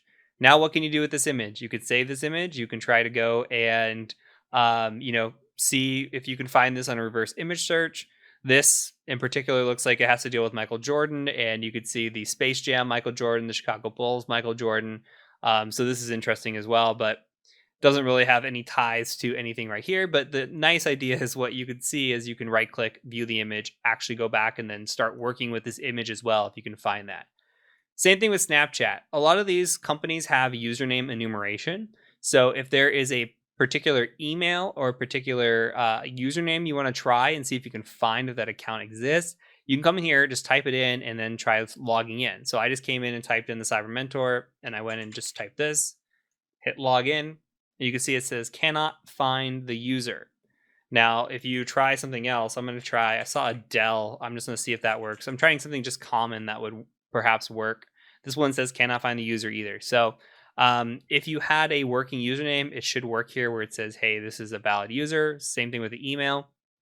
And then the other thing that you can do, and this happens on a lot of applications, is you can come in, and this is just a picture I grabbed, but this, if you ever use Snapchat, if you slowly type in the username, you perhaps can see possible usernames. See how they're typing in Adele, and you see Adele, but they also see this Adelaide Crows. You have options here where maybe you see this, but like if you're hunting a specific username, the other thing that you might see is you might have this username down here, but then you have a full name. Just like the Kick, right? Like the Virginia Thompson, somebody might have their full name in here when you type in that username. And then again, you just have more information disclosed to you. So that's what you're looking up here. I'll provide all these references down below, but what I want you to be thinking about is doing these name checks, finding out where a username could exist or does exist and correlating those to other accounts, digging in and seeing, like, Reddit's a great one. Like if I go to Reddit, what post history do I have for this user? What do they have? You see, I'm posting all about my YouTube here. But like you could see different sorts of things that I posted. Maybe I have a Reddit history that discloses information about me or something along those lines, right? Like this is the stuff that you could start tying in more and more and more information and verifying, that it belongs to that person as well. But once you have that in mind as well, think about things that aren't on this list, perhaps like Skype, Kick, Snapchat, Telegram, TikTok. Think about all the different types of apps where you might be able to type in a name or an email address or something and then correlate that back. So get your wheels spinning, start thinking like an investigator, thinking outside the box, and just don't rely on tools as well, rely on manual methodology is the point I'm trying to get at. So that is it for this lesson and this section, and I will look forward to seeing you in the next section.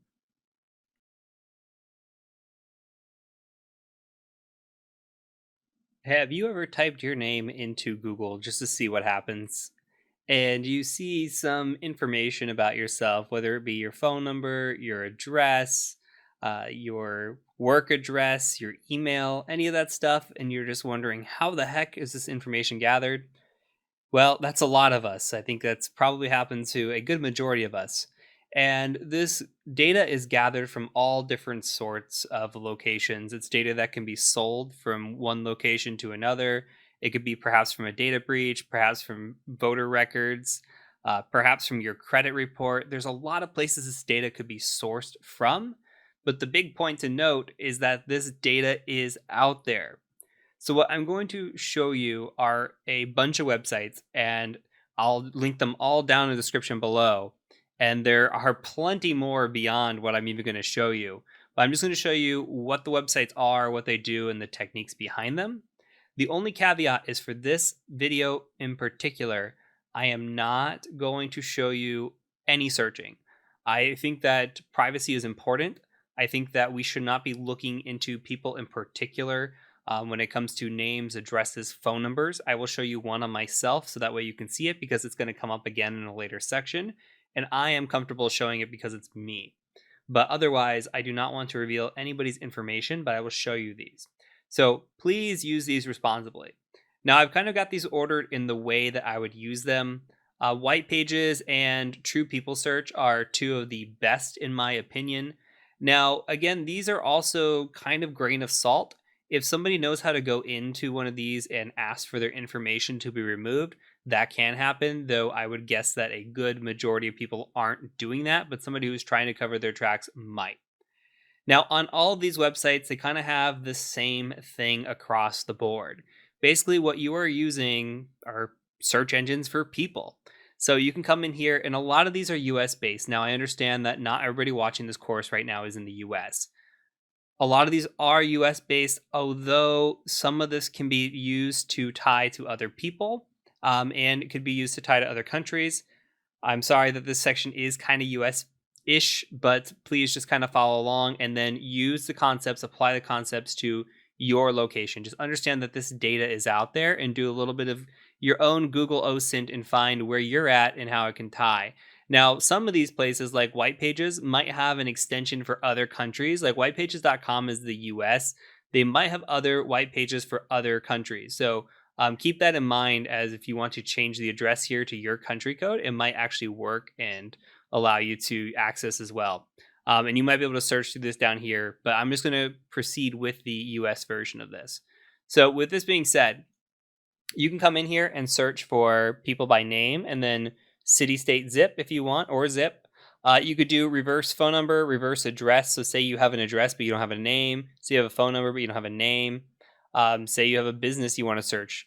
That's basically what all of these up here do. Okay. One form or another. Now, White Pages and True People Search, in my opinion, at this time of this recording, are the best at the game.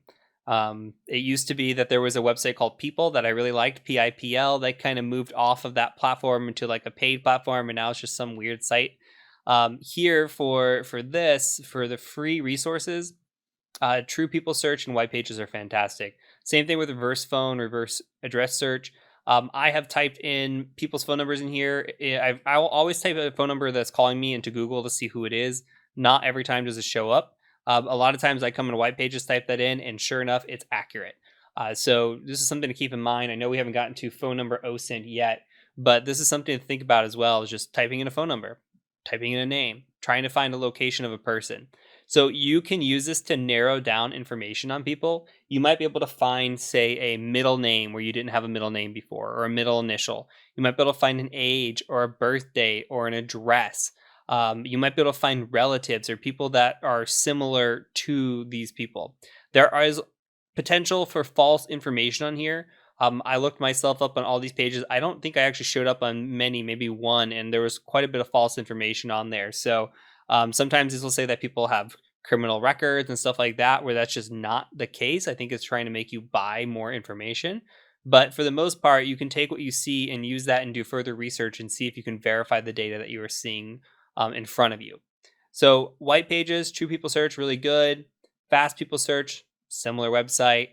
Fast Background Check, really similar website to this.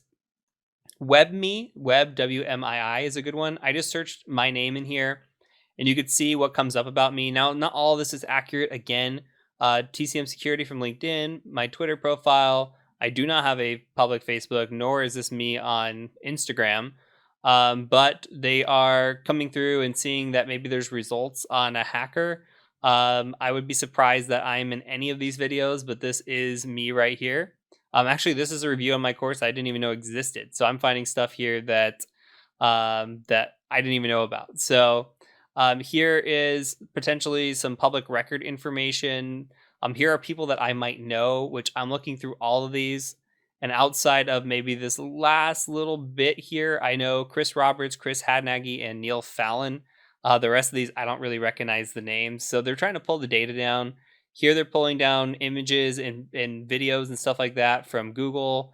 A lot of this is tied to me. So this is, again, just more information that you can put out here. A lot of this is also not me. So you kind of have to go through and do your research and see what you can find, what you can't find. PQ, another resource. 411, another resource. Spokio, another resource. And then That's Them is another resource as well. You can use this for phone. You can use this for people, addresses, IP addresses. And a lot of these have the ability to search by IP address as well. So if you find an IP address, say you have an IP address that's like harassing you, or something that you've been able to capture. Again, I'm going back to harassment, but if you have something where you have an IP address and you need to research it, you can come here and try to research this IP address. Same thing with the data breaches too. You could potentially research it there. You could try to track down an IP address to a location, or at least this might provide a specific location, but you can also identify IP addresses as to at least a generic location. So here I searched me in Heath Adams in Charlotte, North Carolina, because this is where I used to live. I wanted to see what they can find out about me. Here they have my old address, which we'll find out in a later video where they're likely pulling this address from and how easy it is to kind of pull these addresses. But here's an example of this address. You can click on this address and perhaps it'll say who else has lived here. So this person lived there before me, which is accurate. My wife, which is accurate. My wife, which is accurate. So you could pull down information this way as well. And then, yeah, you just keep clicking through, getting information, going from there. On top of that, the other thing I want to show you is that we have Google. Don't forget about Google. Now, do we identify any information about me here? We have Heath Adams, Heath M. Adams. Okay, so here you can see if we type Heath Adams in Charlotte, not a whole lot comes through. You might find some business information on me. You see some of my courses, maybe some pictures. There's actually my resume, so that could be of use. But if you come through here and you start saying like Heath M. Adams, Charlotte, now Spokio comes up, okay? And then you might be able to find what my middle name is or what my birthday is, stuff like that. Like you could start trying to dig in and seeing if I come up here. You found like, here's an example of a business address that I have. This is if you actually go to this address, this is just like a UPS box. But like they have stuff that ties back to me. The more you search, the better off you're going to be. This was an old address that I lived at in Ohio when I was in Ohio. So there is potential here. Again, if you want to search for a middle name, or you could search for a full name, you could search through some of these websites. There's also cache data here, which we haven't talked about cache data, but you can click in here and see the cache. Maybe it's something that's been deleted, but now you can go back and search the cache and see if there's anything that's changed from here. So a lot of thought that you can do, a lot of maneuvering that you can do. I would say start with websites, but do not forget about Google. Google is your best friend. And then you can use some of your advanced searching here as well if you want to try to really narrow it down and look for certain things. But that's it for this video. We're going to go ahead and start talking about different topics and more specific on the hunting and what you can do. But this is a good overview of just searching for people through search engines. So I'll catch you over in the next video.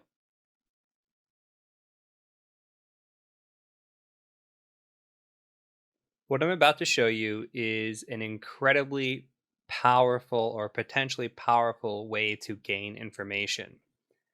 I know I stressed this before and I keep stressing this, but please only use this tactic or this method as a way to obtain information in an active investigation that you have full permission to be conducting. So with that being said, voter records. Here in the United States, we have to register to vote. When you register to vote, some states make your voter record information public. That includes a lot of details. I want to kind of show you what this looks like because I am actually a victim of this. So if we look at voter records, you can actually go to voterrecords.com. You could see the states here and District of Columbia that you could actually look at and search for the states that have public records. Now, again, it's no secret that I've lived in North Carolina. North Carolina has public voter records. You come here, you type in my name. The more specific you can be, the better off you are. If you're in the US and you're one of these states, go ahead and try giving it a go. Come here and you hit search, and fairly straightforward. You can see where I definitely have been registered twice on this list. There's 40 pages, but at least twice I see one. I see one in Ohio. This is me. You can see, hey, he's 31. And then there's another one down here, right here, for Charlotte, North Carolina. Heath M. Adams. Let's click it. And now look what you see about me. Look, you see that I was listed at this address. Remember, we saw this address before. This is the address that I registered at. This is public information. Had I been registered in the last 2 years or however long it is, as long as I'm actively registered or inactively registered, actually, a lot of times you can gather this information and find out where somebody lives. So again, here's my old address. You can see what party I'm affiliated with. I'm a white male, what county I'm registered in, etc. So you can come down here. You can see when my registration date was, if I'm verified, all this wonderful information about me. And then there's detailed voting records and stuff down here that this goes to Truth Finder. So this is kind of like not, this is salesy. I wouldn't click on that stuff. But from this point, like at least you have this information in front of you. Now, if there is a person that you're searching for in these types of records, you can go to that specific state if you can find them and try to search through that state's voting records or that county's voting records and see if you can gather any more information. Although this will really tell you the address, it will tell you if they're active. Like here's a voter status active, which just means that the registration hasn't expired. So you know that within the last 2 years, I was registered to vote at some point in time. So, I mean, this is useful information if you're tracking down a subject or you're conducting an investigation and you're trying to find information on somebody within a specific county. You can have perhaps at least a known address at some time, or perhaps the actual address that that person is at. So this is a short video, but powerful video. I think this information I don't think should be public. I'm anti-releasing this kind of information because even as an investigator, I think that I don't think it should be out there. But that's my personal opinion. But anyway, that's it for this video. We're going to move on to the next video and continue on with People OSINT.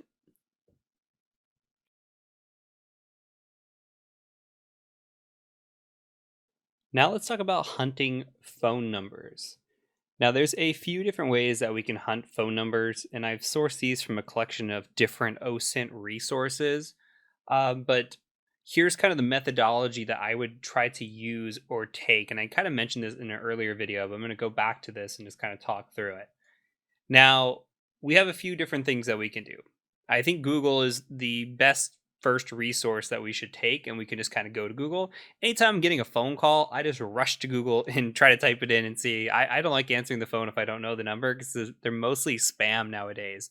So I'll go to Google, I'll try searching it. And what you might have happen is something like this. You might search, like, I'm going to give an old number that I used to have, 967-8163, and try to search this.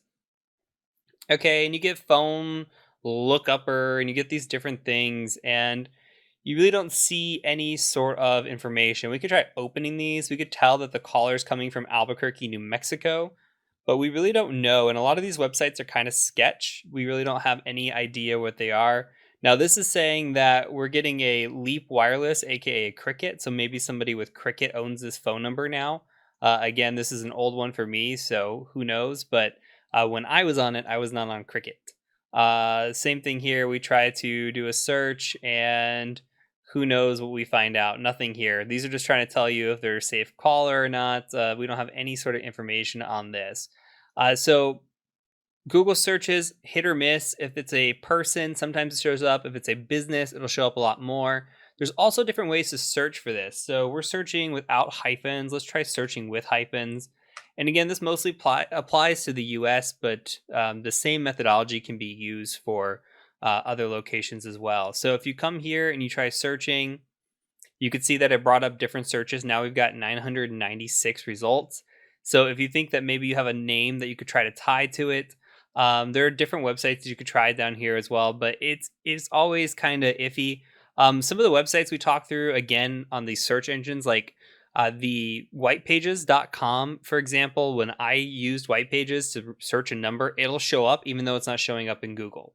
So that is something to think about as well. But the different syntax that you can have here and the different phone number types that you can have here could change things up. Like you might want to put this in quotes here, but like 505-967, and then you want to try to search for different things and see if you can get this to pull up in any different kind of way. But um, other things that I've seen of interest. Now, I have seen things spelled out before, so I've done this myself. So say that you like are posting your an ad online. Say you're posting an ad on Craigslist and you're trying to sell something and you want people to text you or call you, but you don't want your phone number to get picked up by automated bots, which will happen. If you post your phone number like this, a bot will just come scrape this, pick it up, and you'll get phone calls or all kinds of weird stuff.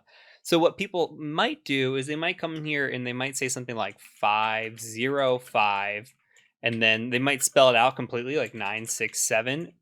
They might do variations of this. They might do 967-8163. So there's different ways that you might have to try to search this. And you might have to just see what works best for you. So it really depends. Like I don't assume this is going to show up, but maybe something like this, and then you have different searches here, where 505 is part of the search, and you see if you can draw anything else here. But these can get pretty complicated because you can have a bunch of and statements or statements here, or they would be or statements, but different or statements to see if you can get this to come out. But the other thing that I've seen too are emojis might work when you're doing searching. So if you like look up a phone emoji, you can copy and paste the phone emoji into here, like this mobile. Like say this one for an example. Use copy this. And some websites use this if you're trying to search for a phone number. So like you might be looking for a specific business or something like that that uses this. And they might show up in their searching as well. So it's interesting to use emojis. These are kind of just like wonky search tactics, but my go-to and my methodology here would be to just kind of come through here and just do a search on the number, search in white pages, see if you can find it. There are a couple of databases that you could also look through. Truecaller is one. Truecaller is basically like a caller ID system that you have to log into. So I would not log in on anything that you care about or a phone number because this does pull down your contacts. You can have this on your phone and you can have this online. I'm using a Gmail account for a free search.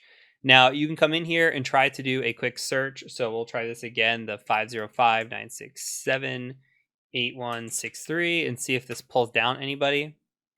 And what this is doing is going through different phones that have stored this number. Like if this number has been stored, it gets added to this database. And then you get to see, okay, here's the person who maybe has this phone number. And then you could see here they're on Verizon Wireless in Albuquerque, New Mexico. All right, so we don't know if this person is actually the right person or not, but this is somebody at one point named Jolynn Peters had this phone number because they were stored in somebody's phone that logged in with the Truecaller app. So again, this is why you do not want to use Truecaller with your own personal information because then it'll upload the contacts here. The other thing that you can do is you could take this, just copy it, and you could put it into this caller ID test, which I did here. If it pulls up anything of interest, you will see a name come back, but all we're seeing here is that, hey, it's Verizon out of Albuquerque, and that's it. So remember when we saw that Cricket earlier? That Cricket phone service was actually incorrect. So it looks like this was a better option here. Now you only get 5 searches. 5 searches a day with this. So you have to come in here and just clear your cache, or you see I'm in an incognito window. So it really just depends. If this had a name to it, it would bring up the name here. So there'd be a name instead of this. They actually just changed their design within the last few days on this page. Again, this is how OSINT is, or how all these technologies are. You can be on a website literally a couple of days ago and the design has completely changed. So with that being said, that's just another way to just quickly check. This is kind of the order that I would go in. Now, there's a few things that I want to point out. Say you have a potential number for a contact and you have a potential email. Again, I cannot stress enough the potential of using the forgot password feature on websites. Like one that I'm going to pull up is Yahoo. Yahoo will produce a phone number for you. So this is just an image I pulled online because I didn't want to go search and try to find somebody's phone number. But you can come through here and you can put in a Yahoo email and say, hey, I forgot my password. I need to recover this account. And sometimes it will say, hey, here's an email address. And you say, yeah, I don't have this email address. Then it'll say, or potentially it'll say a phone number. It'll say, hey, can you verify this phone number? So here you have what? First two digits, last two digits of that number. If you had a number and you thought it tied to your person and you thought they maybe had an email address as well, you can come in here and do this. Now, got to be careful though, because the other side of this is, here's an example of something that I did do just to pull up as an example here. Now, I did search for somebody, just a very basic first name, last name with a number after it to see what would happen. Now, I said I forgot the password. It pulled up this username, which we can kind of guess what it might be here. And then it pulled up a full domain. This was a private domain, by the way, custom business domain. And what happened though? Why is this dangerous? This sent a verification code. This alerted this person of this email that somebody's trying to log into their email address. Or somebody has said, hey, I forgot the password here. So you got to be very careful when you do this. Make sure you have test accounts. You understand how the systems work when you're searching for different emails and different things, because this easily could alert and trigger the person that you're investigating, and then they're on your tracks. They know. Okay, so as somebody who has a public lifestyle and I have accounts online, I get password reset requests all the time. So like, depending on who you are and what you're dealing with, I see this kind of stuff all the time. So, but if somebody's, paranoid or thinking maybe they're under investigation, this could trigger something and completely change the landscape of investigation. So you got to be very, very, very careful. So there's one other website that I want to show you that's called InfoBell, and I won't hover on this too quick. I just want to kind of really quickly show you. I'm not going to search anything. If you come here, this has the ability to perhaps search countries in all different locations. So it starts out in French, but you can change your language up here to quite several languages up here. So let's say English. And then you could select the country where you want to try to search, and it'll take you to a page where you can search a phone number for that country. I've already exhausted kind of the US side of things, but if you were looking for something, say United Kingdom, let's see what happens here. It takes you to the United Kingdom. So this is like, for those of you looking to search other areas and locations, this is a great, great website. But for the US base, you can utilize pretty much anything that I've already shown you as an example. And so that's it for this video. I just wanted to give a brief overview of how we look up phone numbers, and again, spin the wheels on thinking outside the box. There's a bunch of tools and services, but even with the Google search, maybe we have to change our syntax up a little bit. Maybe we use emojis or something in there to throw it into the loop. Maybe we spell words out. There's all different unique ways to kind of hunt down, nitty gritty on some of these phone numbers. But thinking outside the box with like a password reset, or searching for a phone number in different locations, where there's applications that might use a phone number, and see if there's a username tied to those or anything along those lines. There's a lot of different things that you can do, and OSINT is kind of like overlapping in a lot of these tool sets. So I know we've shown the password reset feature before. I wanted to show it again. There's all different kinds of things that you can do, but I want your wheels to always be spinning and thinking outside the box when it comes to investigating. So that is it for this video. I'll catch you over in the next one.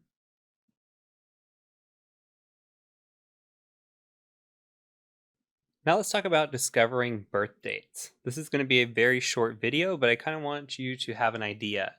Now, we've come across birth dates already with the people search engines. There's a good chance that you're going to find birth dates there. But there's also a possibility to find birth dates in other locations. And the one I'm going to show you today is Google, or a search engine.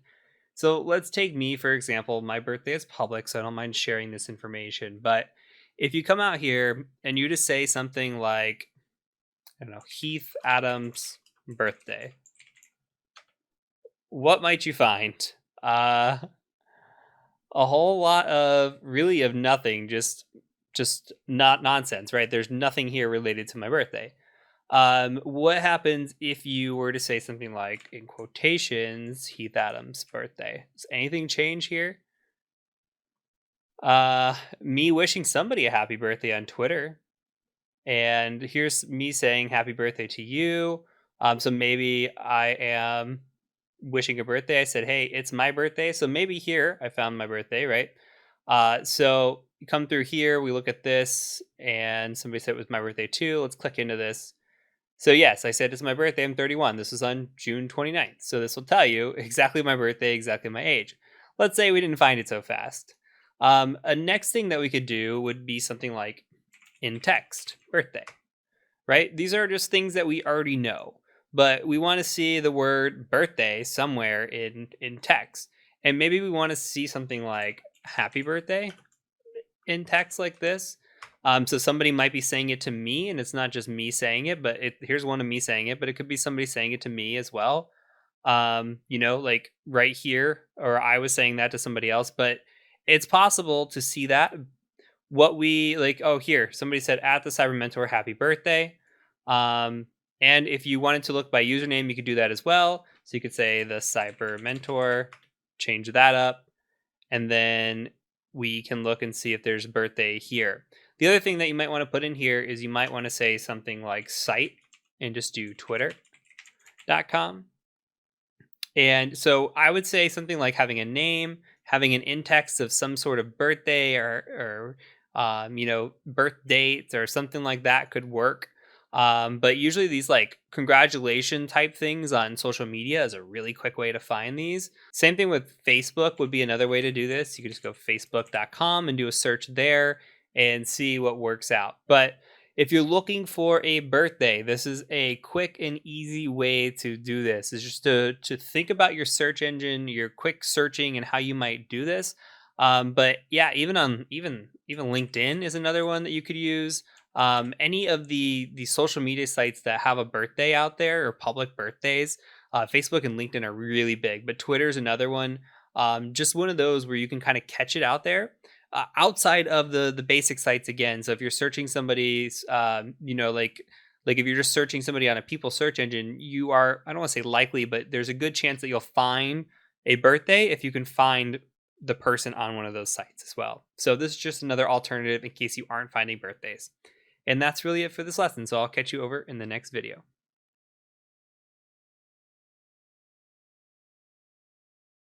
Another useful item that we can hunt for are resumes. When we're looking for people especially, resumes can tell us a lot of information and can give us even more clues about a person or even a company, for example.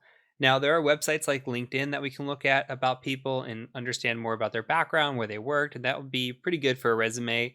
The other side of that, though, is sometimes resumes disclose personal information like a phone number, an email address, personal address, etc. So we're going to go ahead and look at Google for resumes. And we're just going to pick on me again. You can search yourself and just see if you can find any information out there. I don't want to search for any random name and try to find resumes or just loosely search because I don't want to show somebody's personal information or potentially show that. So what we're going to do is just type my name in. I'm just going to say Heath Adams resume. We're going to see what happens here.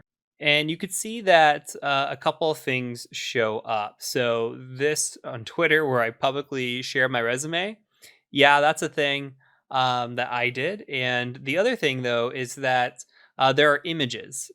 Now, you can click on the images and actually see the resume as well. I'm going to go on to Twitter and just show you it. But the images are a really good place because there's a couple different ways that we might be able to see a resume. We might see it in like a document form. So we might be able to say like Heath Adams resume and then file type PDF.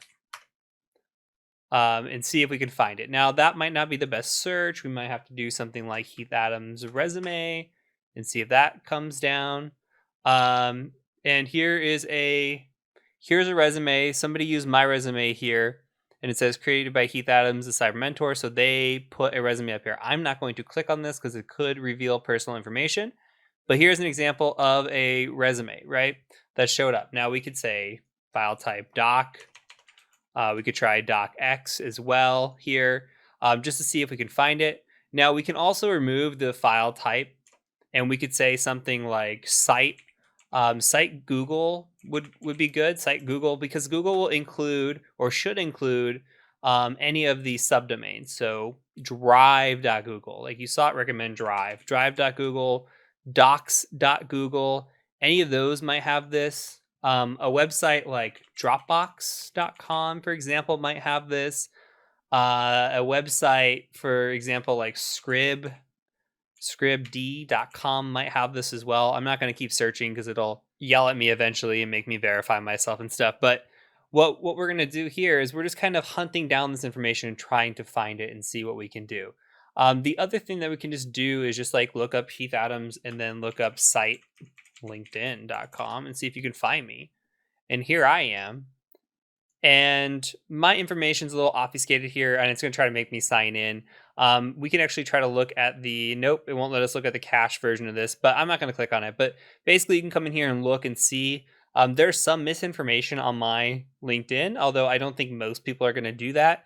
I definitely have like a different location. I don't tell what schools I went to. I don't tell any of that stuff. So like there could be some misinformation there, but you can come in here and look at like the resume that I posted and see some certain things. Like you could see that I have a degree, right? I have a master's, I have a bachelor's in accounting. You see what certifications I have. You see the different companies that I worked for. Now this is intentionally obfuscated, but if this wasn't, there could be information here. There could be an address, phone number, email. So I want you to just begin thinking about what are the things that could be disclosed on a resume. How can we utilize that? We can maybe find a current job. Like here you see present job. You maybe find a current job, current address, current phone number, current email address. A lot of stuff can be found. So just think about your searching.